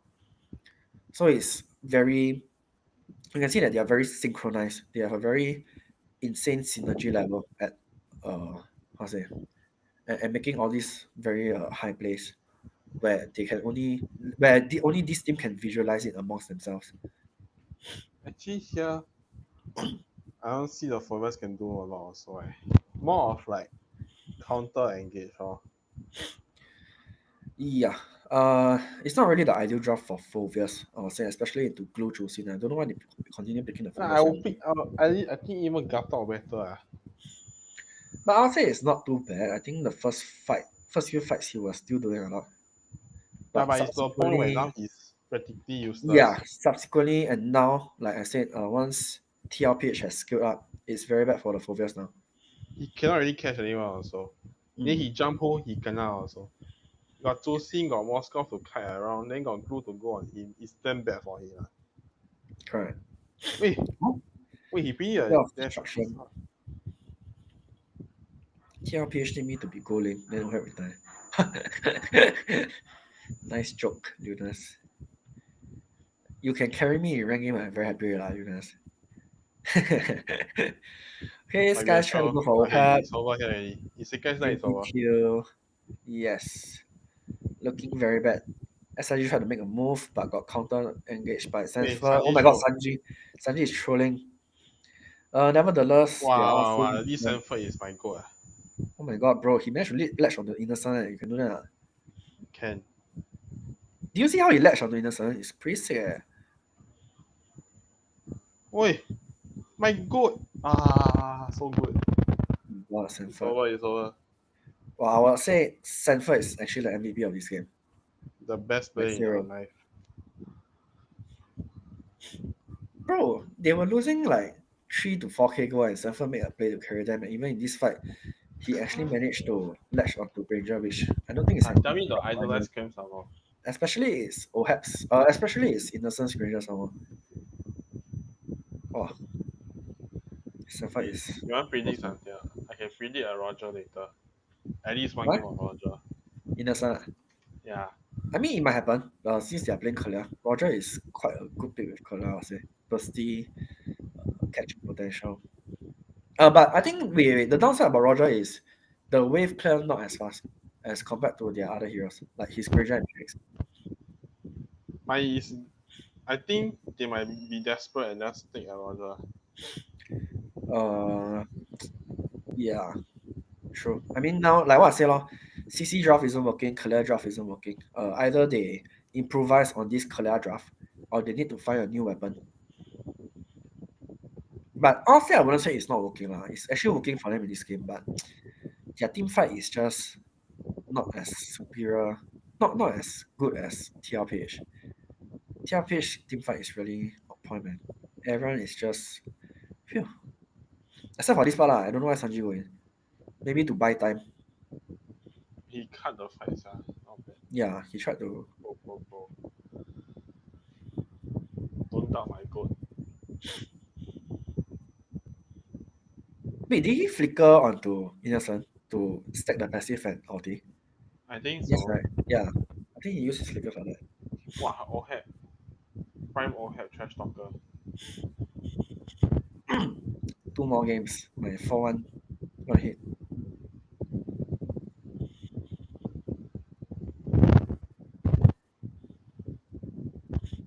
Oh, why got so many people? He's a big team. Got 2. Okay, I know got 2 coach, 1 analyst. That's 3 people. Then the Manager, boss. 5 people. Okay, yeah, about that.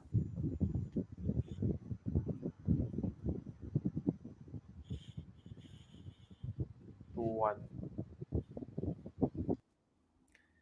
2 more to go.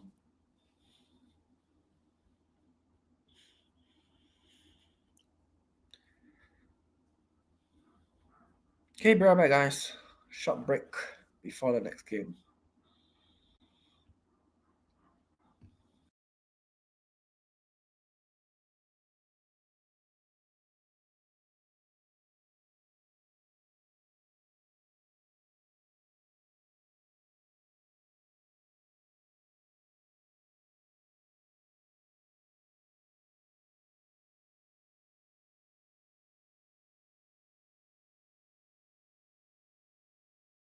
Pockets. Innocent, though, still dealing a lot of damage. So it's not like Innocent can't do his job. It's just, what does the rest of SRG OG do with what he's bringing out?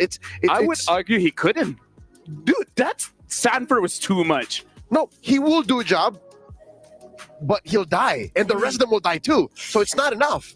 Because it's not just Sanford that goes in. It's also JP. JP. And that happened one time. I think it was in the objective which spawned in the upper portion of the map, where it felt like SRG OG were the ones ahead. Well, they were ahead, but just because of that single play done by JP and Sanford, they could not position themselves at all. Yeah, half the time, Sanji is the one who's willing to die. That's how beautiful and how well Liquid understands their dynamics. Half the time, Sanji will be willing to go, all right, Crimson Beacon forward, 40, you got the stacks, 40, you got stacks, all right, let's go. That is what makes the whole 3K, 4K is not enough to make Liquid stop. That's literally putting a pillow between you and a stamping cavalry. It's tough. At this point after game 1, it feels like TLPH has kind of found the way to win that EXP lane, have found a way to conquer not just that, but in multiple lanes. You know, we saw it as well in the jungle. I feel like overall, TLPH has grabbed the wheel of the draft once again. I can't believe the ban on the CC changes the entire flow of the game this much. I mean, like, to be fair, I would say the entire draft changed as well, because the other thing that happened in game number 1 was that Akai and even Kip Bomba said there's no way for the Lapu-Lapu to play here because there's so many peel, making it so that if you're being obvious that you want to chase after the Farsa, you're going to get punished. So maybe that's something that SRGOG just has to respect. As strong as everyone from TL, Sanford is just leading the charge. And it's not like they banned the Akai. They just created an atmosphere in the draft wherein the Akai would not flourish. And they gave Sekais, they gave SRGOG an ultimatum in saying, you pick Akai here now, and we punish you. That's how powerful Red 3 is for Liquid. How does SRGOG get out of this maneuver, this trap, this chokehold? I think most importantly, I think the big whiff on that last one was picking the Joy that early. I don't think the Joy would have ever got banned. I think they could have saved that for second phase. And they immediately opened themselves up to the counterplay of the Hayabusa. The Joy essentially could do nothing in some of those matches. It was completely on the shoulders of Innocent there. Yeah, honestly, I think that's why I've been brought up. They should have picked Glue as well as Farsa because it was still open. And at that point, there's not a lot of good counter matchups against the Glue because we saw even Cram had to choose the Fovea. Strong hero, sure, but it is very Glue favored. I hate to say it, but slowly here in the latter half of the knockout stage, Foveus is slowly becoming the fall guy. Teams that have nothing to pick for EXP, which has suddenly become maybe the lane to draft for, pick Foveus and then suffer the consequences. Like, that is the discourse online. That is what people are saying. Like, oh, it's the Foveus. Blame the Foveus. So first he didn't get a skin for years. And now he's the fall guy. And now even the team is like, you know what? We need an excuse. Someone pick the Foveus. At least people can say Foveus is like the new Eve on the international stage. Yeah, I think one of the things we really learned is you can't, whereas in the past, 5th pick EXP lane was completely okay. It was the meta of drafting, right? Save the XP lane for counterplay. Now it's like, you better get it in the first phase or you're going to be left with Foveus. Yeah, because even in the second phase bans, like, they went for all other options. Even the Hilda was taken out there, of course, because they already picked up the Hayabusa, so they needed to make sure that he would have a great time in terms of jungling. But the Foveus was the only one that was left there. And usually it was even the immediate response once you're in red side, but that's not what we're seeing anymore. Honestly, yeah, that's what I want to touch on. Remember back in group stage, everyone bans out the Foveus, everyone bans out the Arlet, but I was like, no, you take it, you take it. No, even Liquid bans out the Foveus. They did this to be able to set up for the Arlet Gambit, but now that SRGOG is on that too, they're like, okay, we're not going to Arlet. You ban the Arlet, you can have the Foveus. So it's a chicken and the egg situation now. I wonder how Coach Vecchi and Coach Arcadia are solving that. At least can I say, I appreciate that now we're in a meta where EXP is so important. Because I feel like it's been so long where EXP is important, but it's never the highlight. It's That's always right. the jungle. Yep. It's always the gold. Now finally, it looks like EXP is having its time.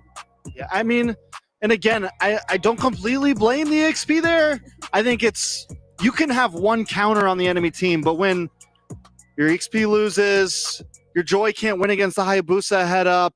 I think there's multiple kind of cracks starting to show on the line of SRG. And it was the same thing in game number 1 when SRG won. They had multiple winning lanes. You know, it's, if you're just losing one, that's okay, but you can't lose all around the board. Yeah, and that's why they have to be very careful about their picks still. Even though the XP lane has opened up so much, during instances wherein we saw teams previously, even in the group stage or wildcard, pick up the likes of the Benedetta, it still hasn't been going too well for those kinds of picks. And you would essentially think that maybe it is damage XP and it is their era right now, but there still has to be, you know, you need to be a little more particular. It's not just pure damage XP laners that matter. And this isn't just assumption or perception kind of thing because CC and Lapu-Lapu are such big picks, even Glue now after game 3. Armchair analysts watching at home, you guys can check the stats. Even heroes like Ruby get banned because of the side lane, the EXP lane prio. Heroes like Uranus, who have always been, you know, ever since that patch 1.9.90 has been a big pick, can still somehow rear its ugly head in the ban. So already there's half a dozen heroes you have to consider. Half a dozen heroes that are dictating what you can do. I'm not even mentioning the Esmeralda, which got banned last game. So do we think, here's a question. We saw the Lapu and the CC both get banned in first phase last time. Do we think that if the CC's banned, SRG could leave the Lapu open and first pick it on blue side? If the CC's that good, is Lapu Lapu have enough value of first picking up front? I kind of feel like if SRG picks up the Lapu, might be a bit dangerous because I kind of feel like that is Sanford's hero. I'm pretty sure he's played that, I don't know, at least 4,000, 5,000 times. So so he would know what he likes to use against the Lapu. He's even got into a scuffle with his very beloved coach, Tic Tac, because there was this video going online wherein Tic Tac was asked by yours truly, when I say Lapu Lapu, which player comes to mind? He goes, Edward. And then Sanford took that personally. Sanford took that personally for a good couple of months. He was like, Coach, why? He felt betrayed. He did. You can only be betrayed by those people that you love. Maybe that's why Carl was so upset about Kyrie. Comparison is the death of happiness. I shouldn't have asked that. No, it's on TikTok. It's on Coach TikTok. Yeah, I mean, you threw him.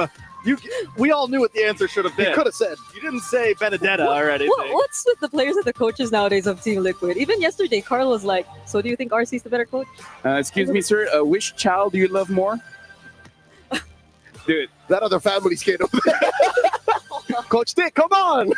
Either ways, right now, looking at a matchup, the score is 2-1. Team Liquid has the advantage here. SRGOG, even though they got first pick, they were defeated in the previous matchup. We'll see which pick they decide on this time. But folks, looks like the big question really is on that EXP. Cram versus Sanford. This is going to be the biggest conversation we're going to have all throughout the grand finals.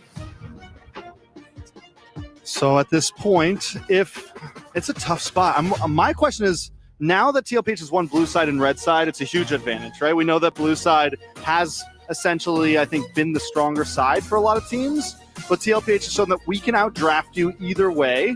So SRG really has to think of something big here. But it's always what? Because I kind of feel like Yisun Shin, CC, and 1-1 should not be let through. And so far, their priority has been Kalia all the time. Will the priority change after this? Herbert, Trex, they already opened up the series with a surprise. They showed us the Grok, and that was a game changer. They brought back the Akai, answered the Fredrin, answered Sanford. That was big. Is there a way for them to go back to that? That's what I'm looking at. I think there is. I think the Akai could be clean again. I think Grok, things like that. Okay, we are back. Game 4. So I think same thing. TLPH clearly has very good answers to SRG taking compositions, banning the CC.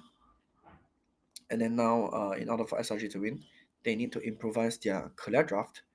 Either that, or they have to start bringing out new weapons into this series, not relying on the clear or the CC. Also, I feel SRG is very handicapped now because they realize that the landslide is not working out well for them. Oh, very interesting. SRG actually banned their own CC. And TLPH has banned... I don't know. SRG has banned their own Kalia, and TLPH has banned the CC, which means that in this game, we will actually see something very different coming from SRG.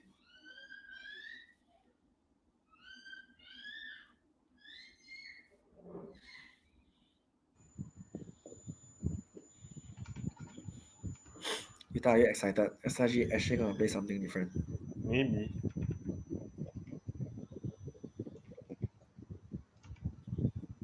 I'm gonna see a Roger.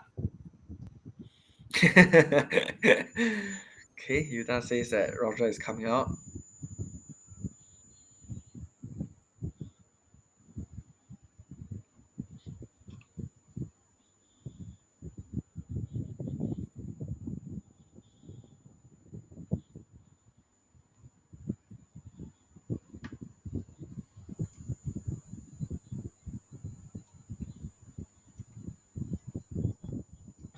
Oh, interesting. SRG actually first play landslide. TLPH though, they are very prepared into landslide, I would say. A lot of things are open to fight landslide as well. There's the Padang, there is the Fredrin, there's the Kalia. I think Badang, Fredrin, Kalia, they will take two of them. Sorry, Badang, Fredrin, Chusin. Yeah. Okay, they take Chusin glue. Not even taking the Foveus or the Badang. SRG here. Will they take the Foveus Badang?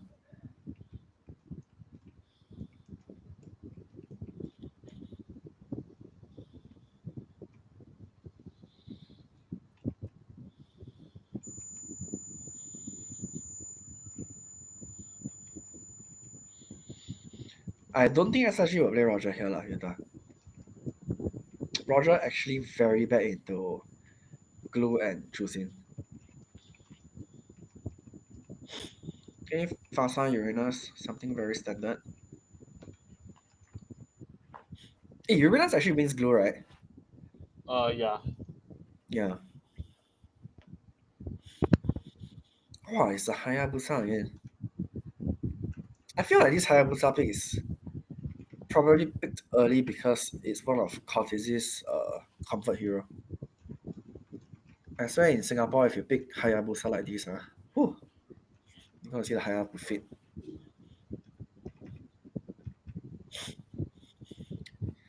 Okay, Badang is banned. If I'm Arcadia, I'll ban the Harif. In the previous Lancelot game, he had very big difficulty, very hard time fighting against Harif. I think need to ban all the marksmen where it's hard for Lancelot to kill. Taking out the Harif here would be the wise choice.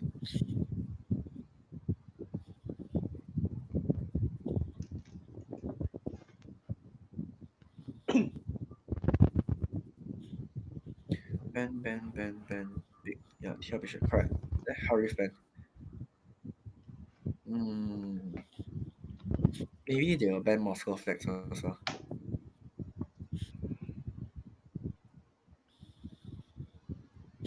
Oh, interesting. TLPH ban Bruno.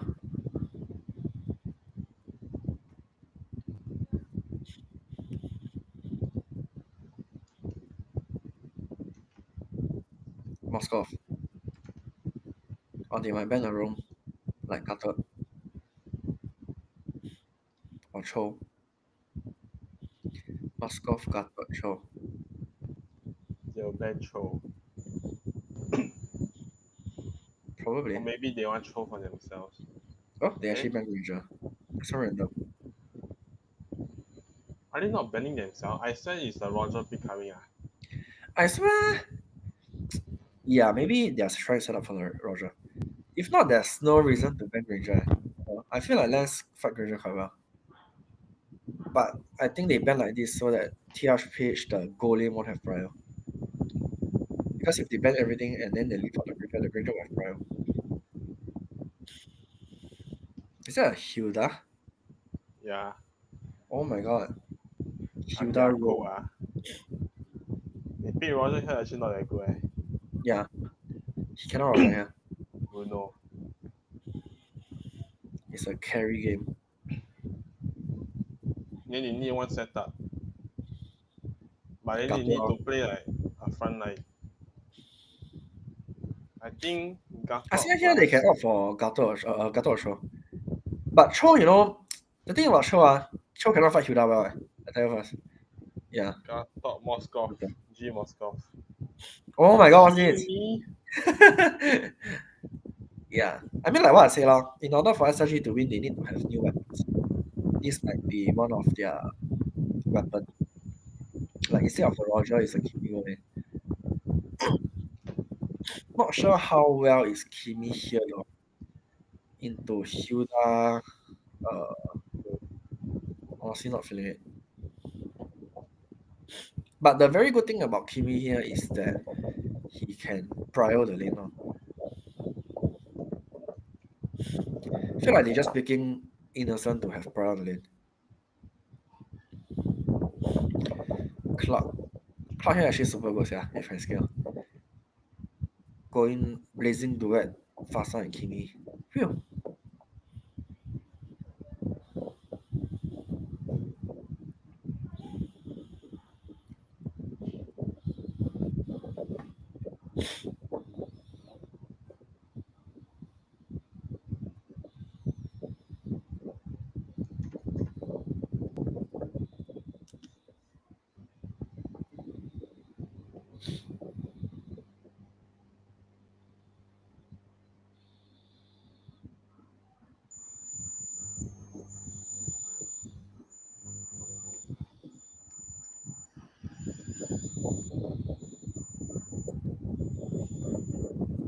This mid lane you think who will win?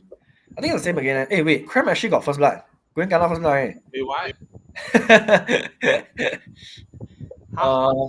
Okay, so what happened there was they were predicting Cram to cut the lane, and then all three of them actually came at the bush where he's gonna cut the lane. So instead of them starting at the mid lane, you can, if you rewind a bit, they all started at the top lane, at the EXP lane. It's something very interesting. So the Hilda choosing Glue actually started the EXP lane together to prevent Cram from cutting the lane, and they got first blood.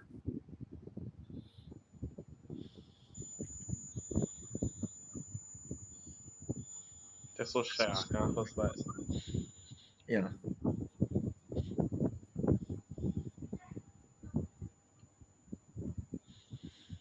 I think also because they had the Hilda. I mean, probably that's why they dropped the Hilda also. It came with a game plan.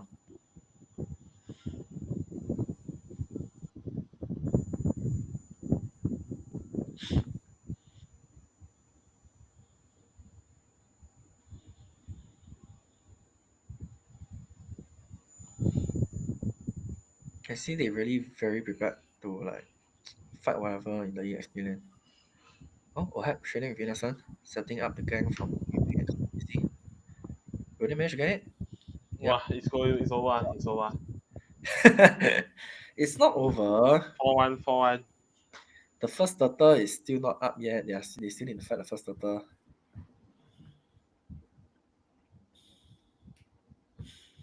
I smell a 4-1. Okay, first turtle, team fight. Oh, Sanford not looking good, getting chunked. Oh my god, you see? Wait, your Idola made mistake. Kala chunk then orange and die first. Wait. Okay, I lie, not 4-1. Wow, why GP going? Wait, they are still trying. Okay, wait, Cortese managed to steal the turtle. Okay, they got skies. Okay, never mind. It's over. 4-1. Ohab managed to rotate over. I think this game very different from the previous games where you see Innocent rotate together with Ohab. But this game Ohab rotated first. Wow, he did entire plating eh. Yeah. I think what they had in mind was because Sanford died first. So I think SRG told Innocent to just stay in the goal lane because they already have the numbers advantage. But for TLPH, they needed Ohab to join the team fight because Sanford got melted down first. So yeah, traded Turtle for plating, but TLPH managed to get some kills off. TLPH leading 1.3k goal. Sanji getting caught. Why you look like he AFK like that? Okay.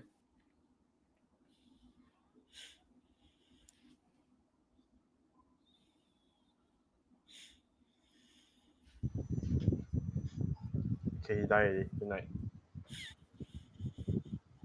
This Kimi Big is not. Oh, okay.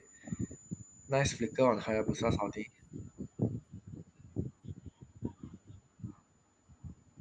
I still feel, I don't know, the Kimi Big is very underwhelming.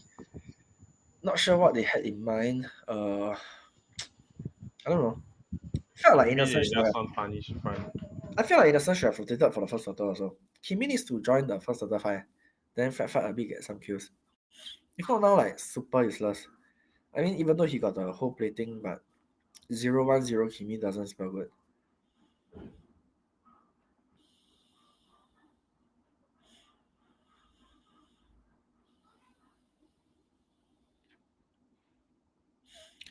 Next turtle is coming up. Oh, Ohab getting caught. Can he survive? I think SRG is giving up the turtle. They are trying to make a play on Ohab at the bottom tower. Ohab trying to clear the gold cannon. I think he can. Wait, he doesn't. He actually... Oh, he does. Oh, that's a very good trade for TLPH. Managed to defend bottom tower and got turtle. 4-1. That's what I told you. Thanks for $5. Man. Okay, Sanford here trying to pressure on the purple buff. Oh, hey, he managed to latch on skies. What the hell? Okay, good poke. One flicker. JP? Prem not doing that bad. Well, bro, TLPH is just playing like it's their base, their house like that. Wait, you see Sanji and JB what they're doing? What the? They are playing around the mid tier 2 tower. Oh my god, you see. Dude, what the hell?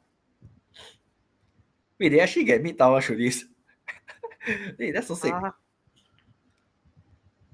Do you see how aggressive they play with this Glue Hilda choosing? Cut the mid tier 2 tower Wait, like there's this. no way lah. Then you see can still continue to fight. I think that's the power of Glue, Josin, and Hilda early game also. Like these three together really very solid. They are playing their hero limits very well. Like you see, they know they can do shit like this. Cutting the mid tier 2 at 5 minutes. And he escalated very quickly because I think firstly they recognized it was 5 minutes. Sanford didn't need to stay at the EXP lane anymore. So they gave the EXP lane to Cortese, and then they started making a play at the mid tier 2 tower. Mid tier 1 tower.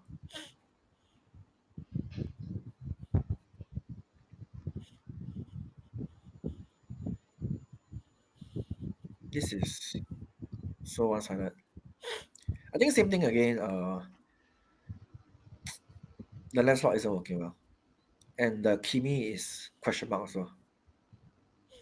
I feel like SRG at this stage is quite sad to watch, right? I feel they have ran out of answers to fight TLPH.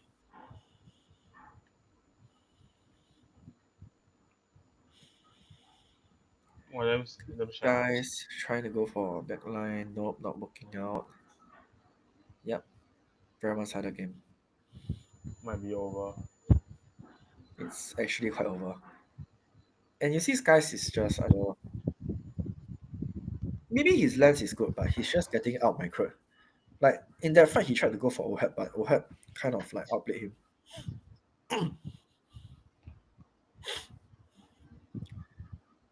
And I think in this game, I want to point out that it was quite important to at least maintain the early game with Team Liquid. Because Team Liquid, on the Hilda Glow, once they had a very good lead in the early game, they could actually run in the jungle like this and playing at the mid tier 1 tower like that. Yeah, it's over already. Yeah. But they cannot end yet. Yeah, got the gold plating. I mean, got the burst.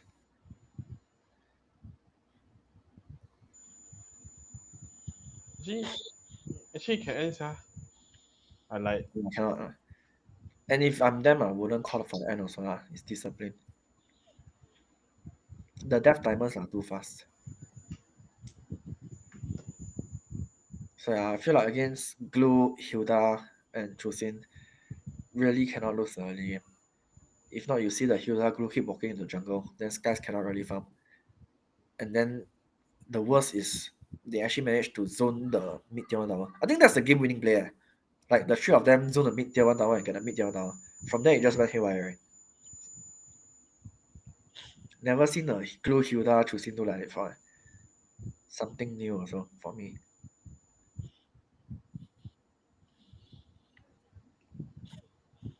Now it's really quite GG.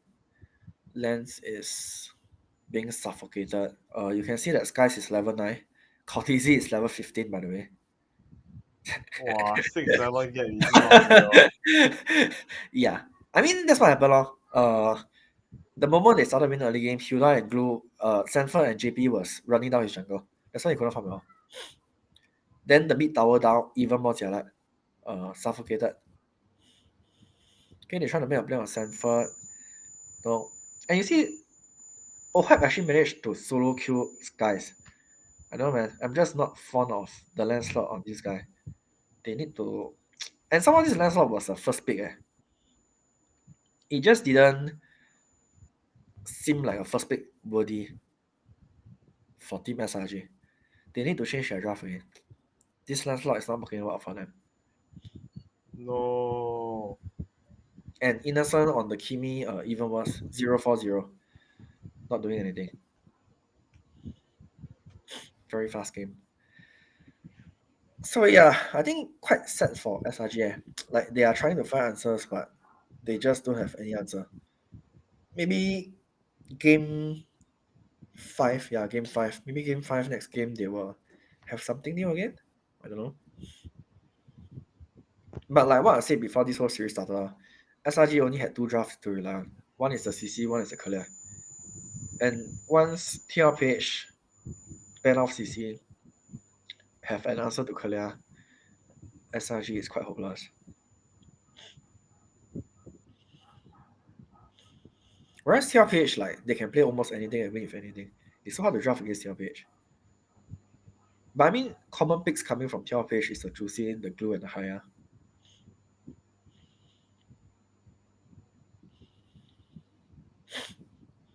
You can see that Ohab is winning the 1v1 duels with Skies, which, I don't know, contradicting the landslot pick. Landslot shouldn't be like this, yeah.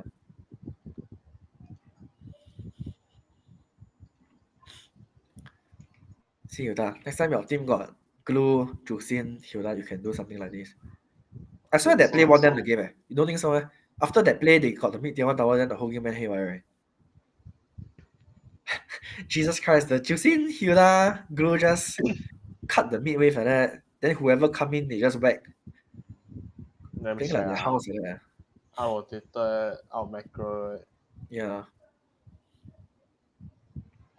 Match point. Damn shag. Damn shag.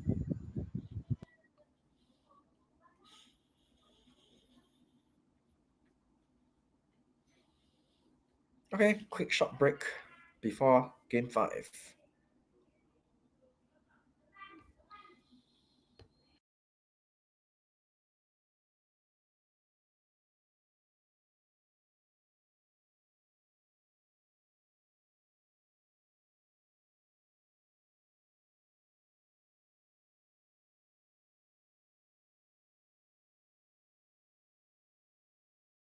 Gimme or You need feel. stand in the front lines. And I feel like it doesn't just matter for SRG just because of the Kimi, but also because they needed something to stop TLPH and the speed that they were going at, the way they just kept pushing in towards SRG, and based on their lineup, they had absolutely nothing to do that. Maybe at most Yums, but that's just the Unbreakable or the AOG, which you still have to channel before you get to land, and he had to use it several times to get away from the stampede of Team Liquid. For the last hurrah here, this SRG OG has to consider just go back to utility. I think that's definitely a possibility. If they're going to pick a Kimmy, they need utility in the front line. I think they need to go back to having a hard crowd control setup against a team like TLPH that wants to be all around you and attack. Crowd control's going to win games right now. Look at TLPH. They're focusing heavy on being in your face. You need something to stop that and put them in their place. And as of right now, so far, the most successful is with that Akai. We're going to see if they're going to be changing it up because, again, this is their final opportunity for them to defend their MSC championship. And Team Liquid is just one win away from making a lot of history, a lot of records, completing their own trophy cabinet, making Team Liquid the first organization to win 2 different titles in the same week. I gotta say right now, if I'm the bosses of Team Liquid, I'll be smiling. You would be more than just smiling. I think the energy in the arena is palpable, and I'm wondering how is Liquid keeping their energies managed, because that's one of their problems, right? Overheating. They have to also watch out for that. And right now, since we're talking about breaking records, the GOAT Carl, he broke a record as well, a personal record for himself, where I believe this is his 100th turtle on MSC. Talk about breaking records. Carl has been in 3 MSCs, the 3 past MSCs, and that's where they fell in the semifinals each. That's what Sanford was referring to as the semifinals curse. So imagine the consistency and the skill involved in doing that 100 turtles across 3 years of competition. As of right now, everything is looking good for Team Liquid. SRGOG again, final chance here. We're going for a short break, giving opportunity for both teams to really think about their own strategy before possibly going to the final game. So don't go anywhere. After this, we're going to resume the grand finals.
Level up your gaming experience with over 8 billion playlists, only on Spotify, the official audio streaming partner for the 2025 Esports World Cup.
This land is calling.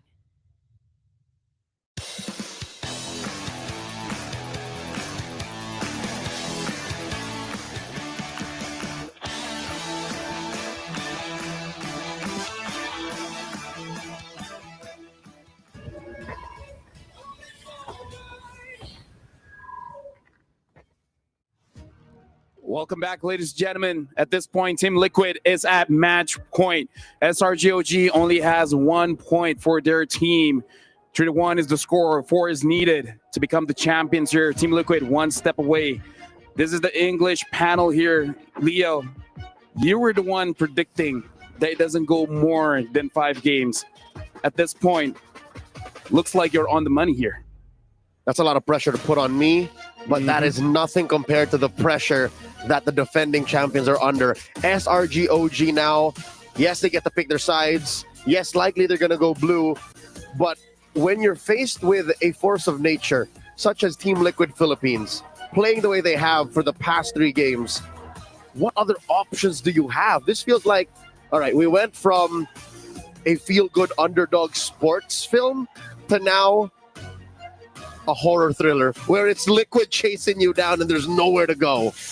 I mean, for the past few games where SRG has been winning, I think the plan was to work around a favorable matchup for Innocent, and that was something we did not necessarily see in the previous game. The Kimi clearly struggled to a certain extent, and they weren't able to really play around their gold lane. So I feel like that might be one of the options they can consider. But Team Liquid 2 just feels like they've already solved this entire idea that SRGOG might be wanting to play. And I really feel like that's the idea. Stormy and Nissan can do damage, but if Sanford's on them, then it's like, well, good luck dealing that damage. Like, maybe Sanford will die, maybe.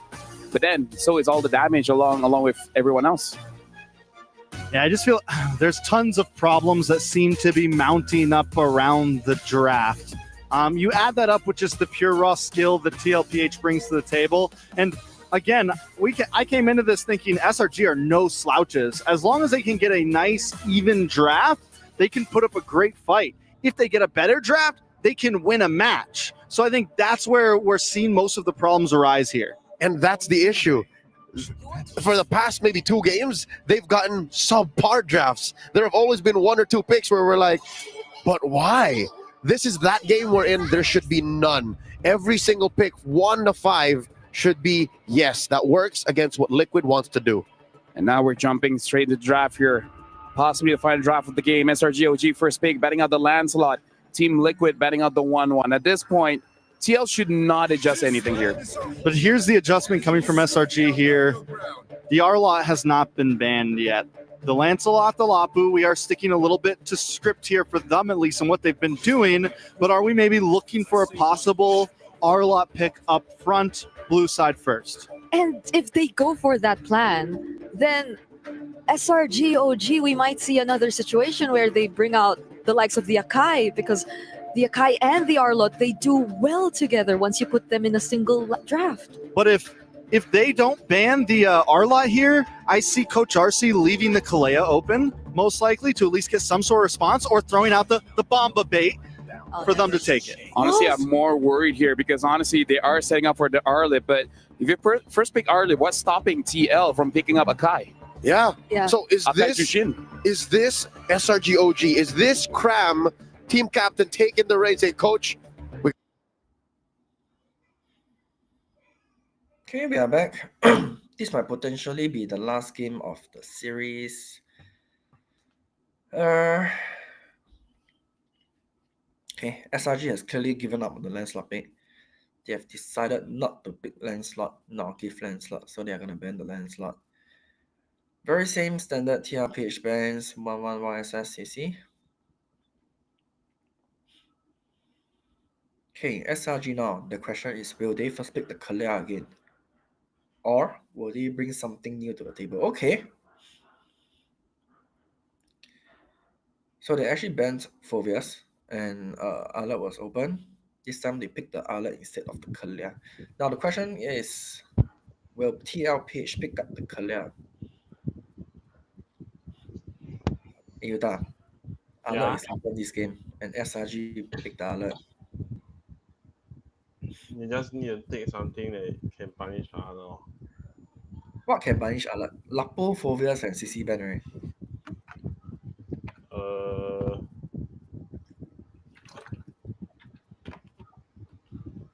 What will it be? Wow. Jusin, Baxia, okay, very standard. Baxia can flex also.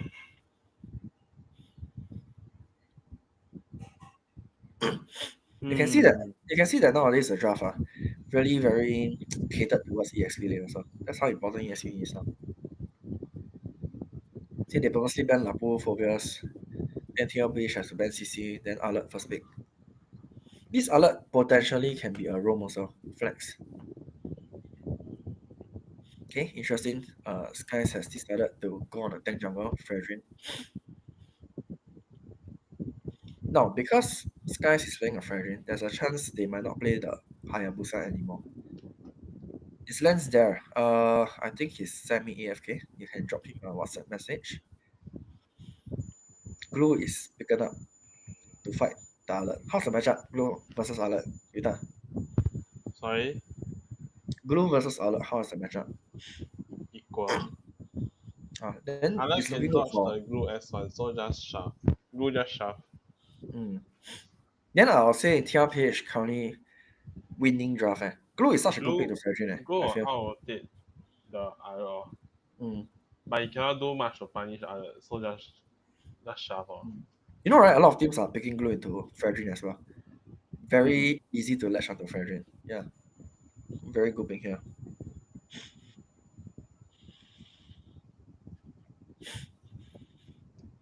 I don't think they will pick the Roger, even though I wanted to see some Innocent Roger also. But now they are looking for a long lane. I think most probably Innocent will go like Moskov. Because I know Innocent don't really play Clock. Very seldom I see SRG draft Clock. TLPH, they might snatch the Moskov or ban the Moskov. Okay, Arcadia, banned Angela, very standard into Baxia. They might ban another room here, or jungle.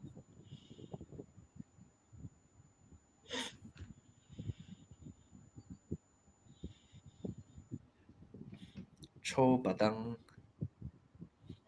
Badang is not even a priority pick anymore, sir. Like, everyone is just leaving Badang behind. Why though?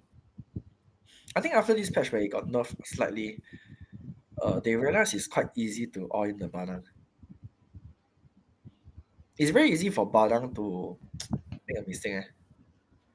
Yeah, I think it's quite predictable for people to like sort of prepare against the Badang and all in the Badang first. Just very squishy, I'll say.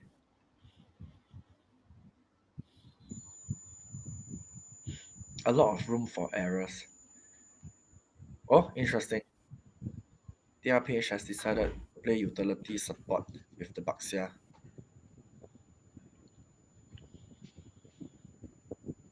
Looking good for TLPH. I think most likely the last play will be a Cloud Moskov again to do the long lane. Or with Matilda and Baxia, they might not even need a long lane. Because Matilda can just bring people around. And Baxia can also roll around the map.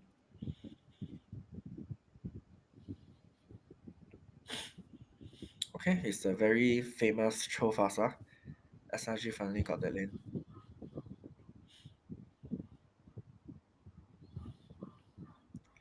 What about innocent play here? Moskov.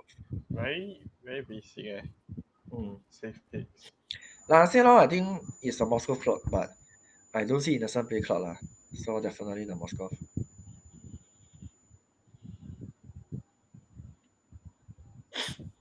Moskov here need to drag the game to like at least 10 or 12 minutes. Then can do something. Yep, here they don't even go for long lane. Because they got the Matilda. So I think TLPH game plan for this draft is really getting the early prior on the goal lane, joining team fights, winning the early team fights, and snowballing the game.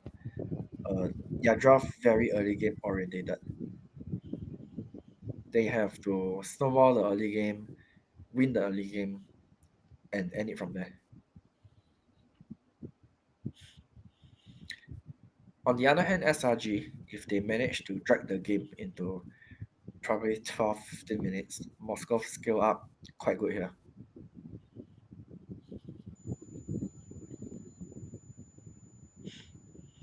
With that being said, I don't think the total will be very favorable to SRG. Very hard to play into Glue, Matilda, Baxia with Fredrin.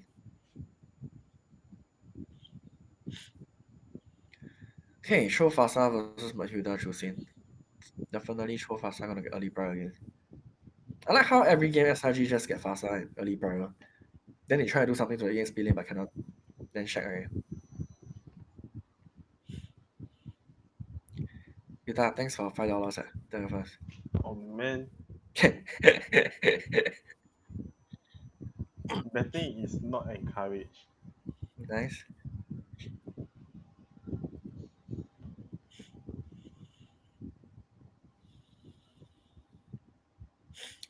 Censored on the glue again.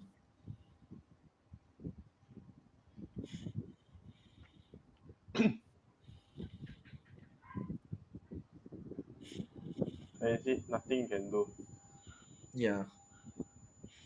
Very standard. Everyone rotating to EXP first. Crab managed to get the EXP crab though.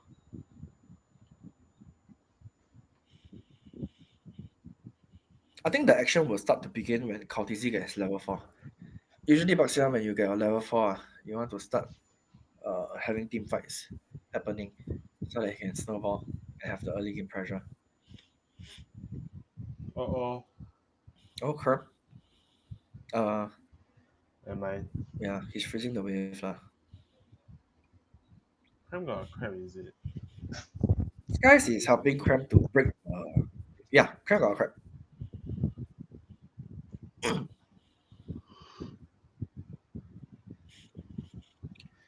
Wow, Kautizi did a full clear and he's gonna get level 5 eh. What the hell? His first jungle clear he get level 5 eh. That's quite sick eh. Okay, managed to latch onto Cram. Oh my god. Over. It's actually over. I think it's very hard for SRG to actually team fight the first total with TLPH. Oh, it's over. Yeah. Baxia, Matilda, Glow is just so toxic with Chusin. Everyone is so tanky, and it's very hard to like go onto anyone. And I would say Kautizi puffing is so good this game. Like anyone who plays tank jungle or I think especially Baxia jungle should go and watch this game. His level 5 before first turtle is so good. Like most junglers will just get level 4 for first starter, but he's like the first Baxia I've seen getting level 5 for first starter.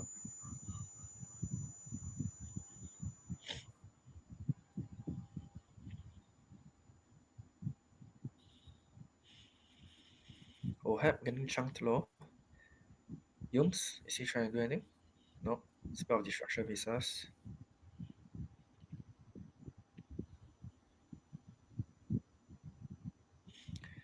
Okay, this guy's trying to go for Sanji, flickered out.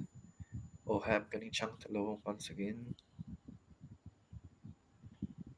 Oh, now Ohab quite fast because he got chunked quite low. Missed the whole wave of minion at the top lane. JP trying to defend a tower. Okay. Cortese is there to break the dive. Well, if Stormy didn't have ulti. If Stormy had ulti, they should try for JP, yeah. Felt quite wasted. Still a 4v2. Like I feel SRG had that rotation. They didn't manage to do anything. Then very wasted. And I got rotation also no use. Got prior also no use. So when you have prior, you need to make your prior count.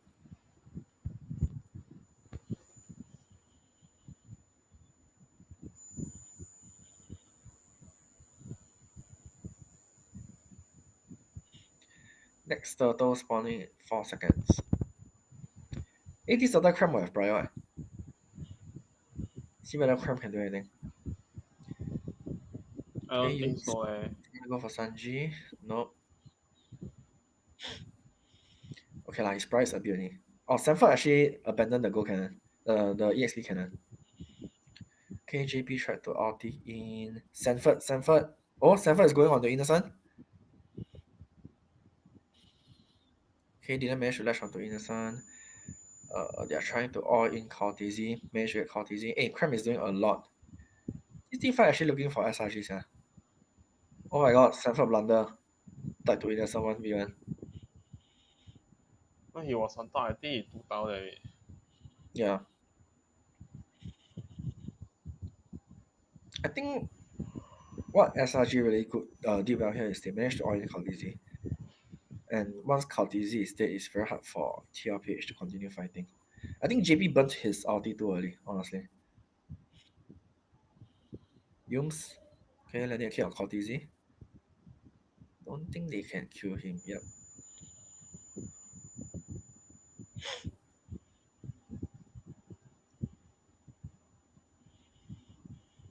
Still a very close game.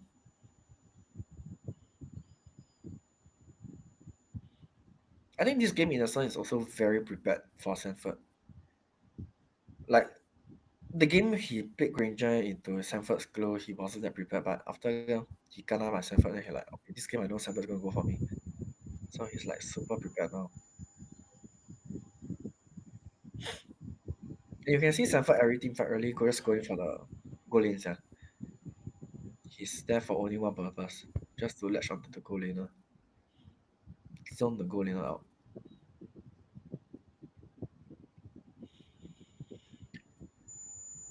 Okay, Innocent managed to get top tower. First tower of the game.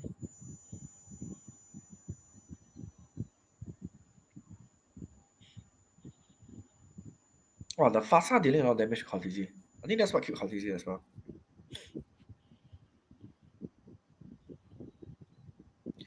Not looking good for TLPH. Okay, this turtle is the game deciding factor. Okay, Cortese walked into Yums. Yums kicked Cortese. Can they all in Cortese? Burn ulti. Nope, Cortese survives. Skies trying to go in. Oh, Skies die first. Wait, don't look bad. You just Sanford latched onto Cram. Innocent. okay, it's over. Yeah, Innocent got caught from Sanji and Ohab. Oh, Cram. It's over. It's over already. Wow, he's still one more. I think that's why Jusin is such a good pick now. Like, you see the way Sanji play, is damn utilities, yeah. And then you cannot die at all. And it just negates. Yeah, it just negates all the pseudo tanks like Cho and Alert. I don't know, I feel like Fight Chosin maybe pick hard tank better. Like you see the Alert dash here, dash there, but ended up kena tossed by the Chosin die. And also Moskov team fight into Chosin not so good. Very easy kena the Chosin as though. Moskov the hand too short. I feel this game MVP is Sanji. Actually did a lot, Sanji.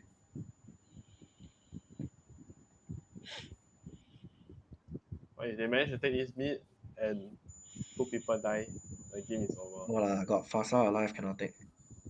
If Stormy is dead, then they can take. Or like if they chunk Stormy lor. So yeah, very standard 3-2 play. I think this is how teams play with Baxia, with Matilda as well. When they don't have a long lane. You can see that the Matilda is just babysitting the Granger. Then they play 3-2. Then you see anything happen, the Matilda S2 the help over. Oh. Oh, Kautizi? A bit out of Hey, position. Yums. Okay. Yums? It's No. over. Yep, that's the power of Shusin. It's Kena more toss over again. now.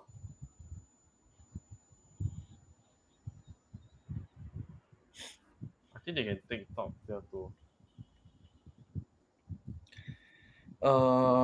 Yeah, they can. Or they don't even need to take. They're not even taking. They set that lane, then they can go for lot, right? Or now they're trying mid. Sanford, Sanji trying to zone. Just look at Sanji, how he's playing the Juicy. Oh my god. So sick. Yeah. See, they don't even take top tower. Just set the long lane, go for lot. Very standard play. Discipline. Oh no. Sanford. Okay.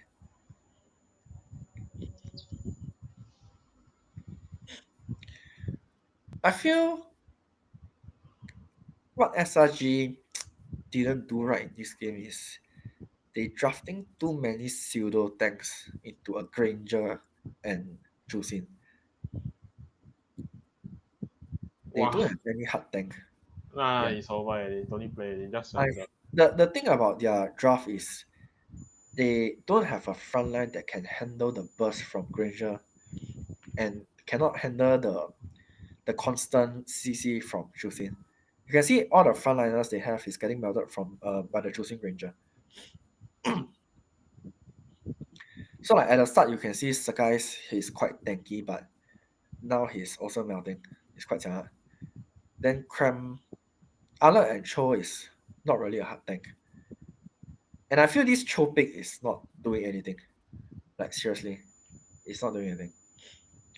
Other than the early game rotation, he's not getting any good picks off anyone. I think number one because a lot of them has Purify. Number two, he just I don't know, very similar to Kalia, but it's even worse than Kalia from the way he's playing it.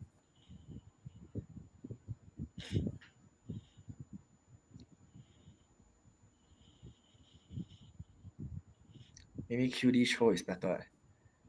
Oh no. Legit, look at this. He's doing nothing the whole game. Cannot kill anyone. He tried to kill Baxia in the early game, but also they cannot kill Baxia.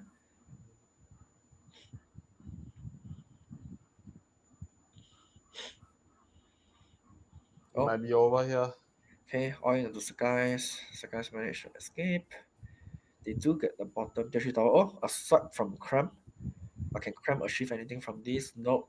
Got melted down. One did somehow. Yeah. I feel that the draft is damn solid. Yeah.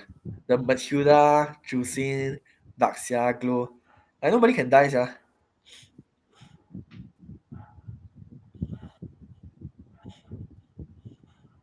It's a very good draft into pseudo decks, especially what SRG is drafting.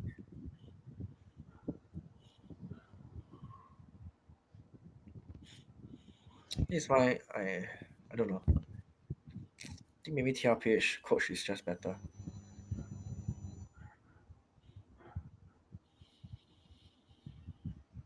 6 items on no help. 11.6k goal in 12 minutes.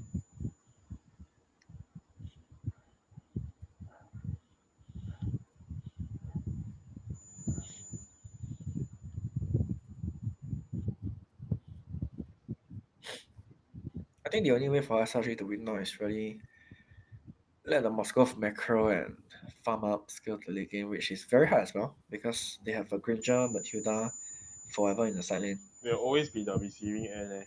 Yeah, he cannot really go up. Baxia Matilda is really quite mobile on the map. Like the Baxia can roll, then the Matilda can bring the Granger over. Same thing. Oh. See. This throw them useless. Like he cannot do anything, then he keep gonna the choosing as well. Cram tried to go for OHAP, no. Lord. Wow, damn shit. Yeah, damn shit. The other pick here also not that good because like not enough damage to kill off like whoever Correct. is like. They cannot kill anyone. I feel Like like TLPH quite bad in losing here. Yeah. I feel like TLPH is just very prepared to fight against all this pseudo tank shit. Then they keep picking like double hard tank. Like if you see their drafts this few games, they don't pick pseudo tank. It's always double hard tank. And it just makes it so hard for SRG to play. Maybe double hard tank is the new meta.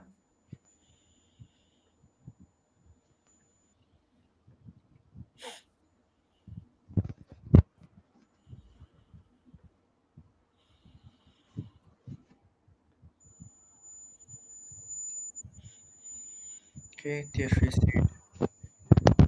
Oh, Sanji, ulti in. Sanji? No, not dying. Sanford is just so tanky, oh my god. Look at him running in. Hey, what happened to the stream? Oh my god. Bros. Wait. It looked like SRG got chance eh. Nope, no more chance. Good night. Okay, I like. No. Oham is dead. If Oham is dead, they don't really have that much damage. But you got so many minions. Yeah. Okay, they are still killing Innocent. Oh no. Okay, it's over. Okay, Innocent is dead. It's over. Is this game? Stormy? No, it's over already. No. Yeah, it's over. I swear they are just so tanky, yeah. They are this draft. Interesting. Maybe one day we can play this draft also. Like fun. Very similar to the Estes Baxia comp, but it's more rotation. It's more mobile lah with the Matilda, I'll say. Wow, Cartesi got so many titles. Yeah. I feel like SRG banned the Angela, but they should ban the Matilda also. They should ban both. No, my $5. I told you, confirm like 4-1 or 4-0. When must they try draft first game? I feel if they actually ban CC from the first game, this SRG cannot win at all, yeah. Like CC was their only hope. How much it wins? Let me check. MSC. 1 million USD. Wow. 1 million USD you done. Second place, like Vitang only. Yeah. Then who's the MVP? Let's see. MVP get 10,000. I say Sanford actually MVP. No. I mean, Ohap. I feel Ohap was very normal. Like he just very consistent, but he never really made any plays. More like Sanford, Cortese or Sanji. Either one of them. JP also like very normal. Doing normal stuff. Finals MVP. If I were to choose, I think I'll give it to Sanford. He saved that game from them losing. It's quite a big deal. Wow, the arena that's small. Yeah. You got see the MPL ID arena? Nope. MPL ID is not arena, it's a stadium. Okay, the stadium. That's why it's very big. Yeah. It's damn very huge. And it was filled with people. T7 so happy and then jumping. Hope to see you one day like this. Finally win. When me, yeah. Hope to see you jumping at a stage one day. Also want to win.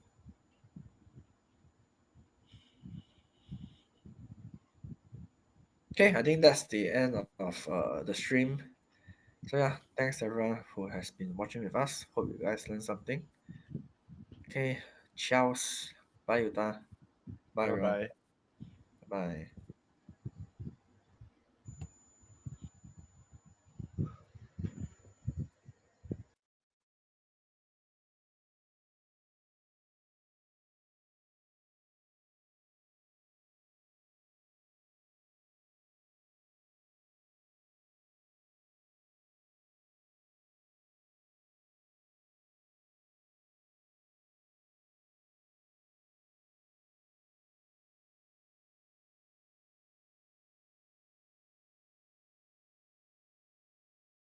Silang lahat. Sobrang saya ko lang po talaga ngayon. Talagang hindi ko ma-explain yung feeling, pero kakaiba to sa mga past tournaments. He said he honestly cannot fathom how he feels right now. He's insanely happy, and the feeling very much different from other tournaments that he has won. Carl, I have a question for you. At the beginning of your journey, you said that winning MSC this year will officially make you the face of Mobile Legends Bang Bang. And now that you have won, are you now the face of Mobile Legends Bang Bang? Yes! And there you guys have it! The GOAT! It is Carl Teasy! An amazing best of 7 grand finals, but it will not be complete without another trophy. So let's call on my co-host, Milosh. Hello, Rose. Hello. It's been a while. It has. What an incredible matchup we just had, but we have one more trophy to deliver. Our Sony Finals MVP. Do we have an idea of who it will be? Do you guys have any idea?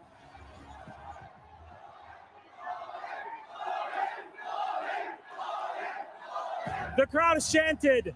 The decision's been made. It's Sanford. Sanford, congratulations. Our Sony Finals MVP. Here you go. You deserve it, my friend. Congratulations. A good flex.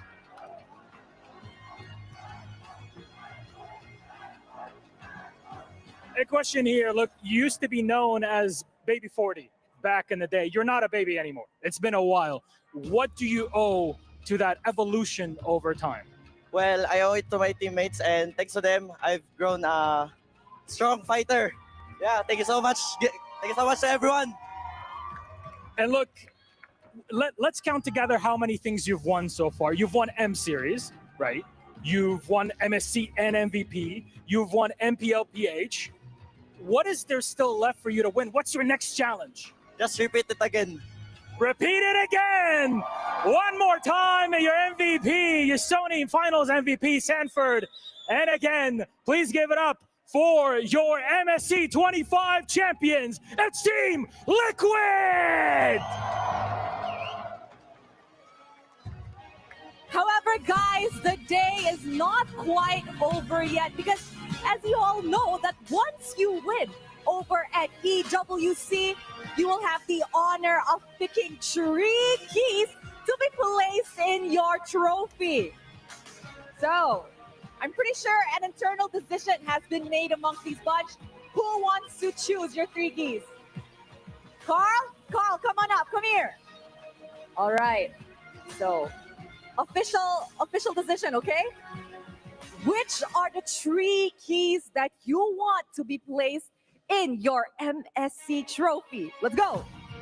SRG, OG, Onyx ID, and Onyx Age. And there you guys have it. SRG, OG, Onyx Indonesia, and Onyx Philippines. However, I had a special request from Coach RC just now that he said he wants to give a message to everybody before we wrap this up. Coach? Sa lahat ng Pilipinong sumusuporta sa amin, salamat po sa lahat ng sumuporta. Ito na, iuwi na namin yung MSC sa Pilipinas. And sa lahat po ng tumulong sa amin, thank you so much din. Special mention kay Coach Daki, kay Coach Joshua Alvaro, sa family ko, sa wife ko, at sa baby ko. Hello sa inyo dyan. Champion na yung anak nyo. Congratulations once again to Team Liquid. And now let us show it back to the studio. First time in EWC history, Team Liquid have made it, winning 2 different titles in the same week. Chess and now Mobile Legends Bang Bang. First of all, what an incredible series. Let's talk about Sanford being surprised. Let's be real, he shouldn't be. He definitely shouldn't have been. The guy was a monster from start to finish. We were watching him as MVP, I think, from that second game forward, and he did not disappoint.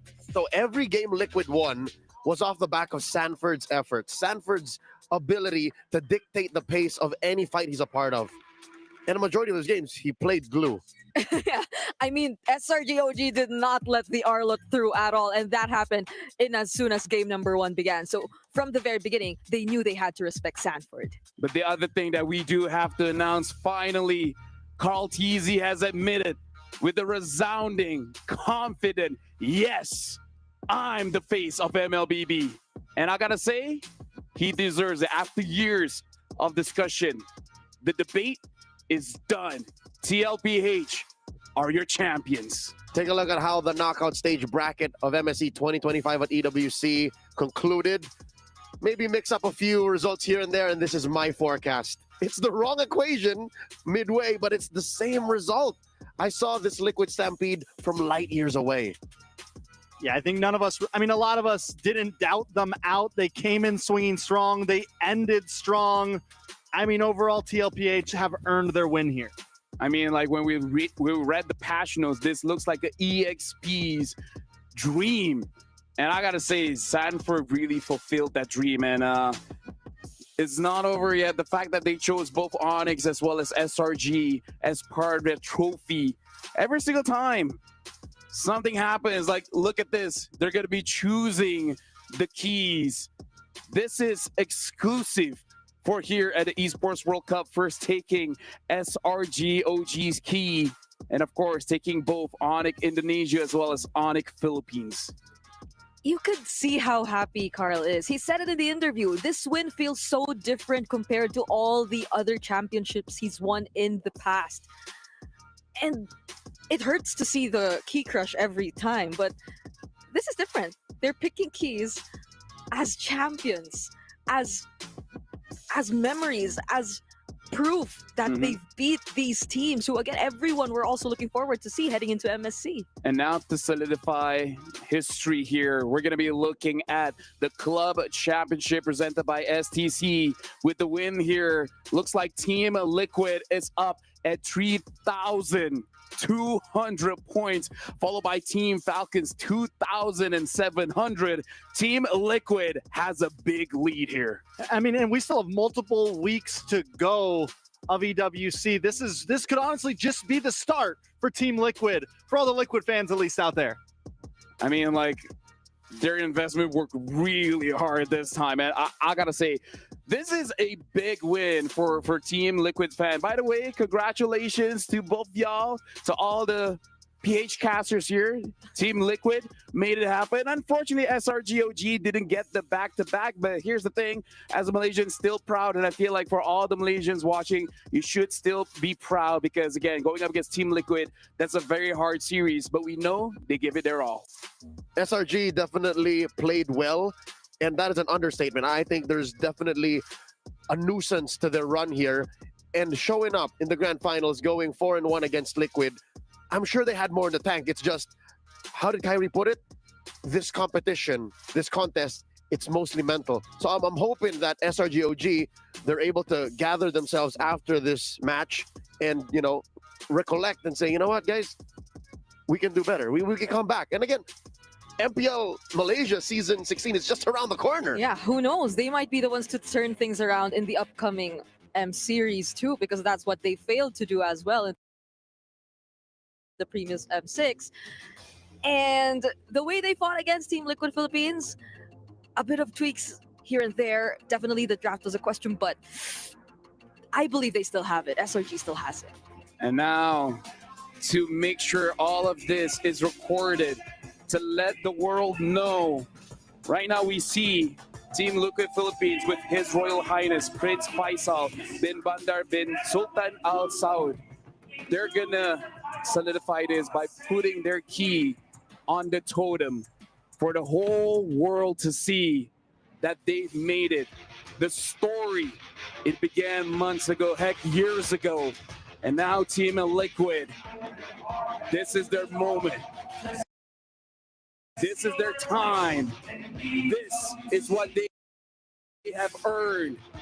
MSC at Esports World Cup champions.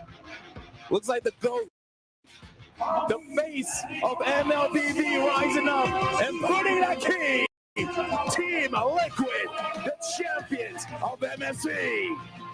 Not more than 24 hours ago, the chess man put his key on that same wall. Now, tonight, the chess man, Carl Teasy, puts one up for Team Liquid for MLBB.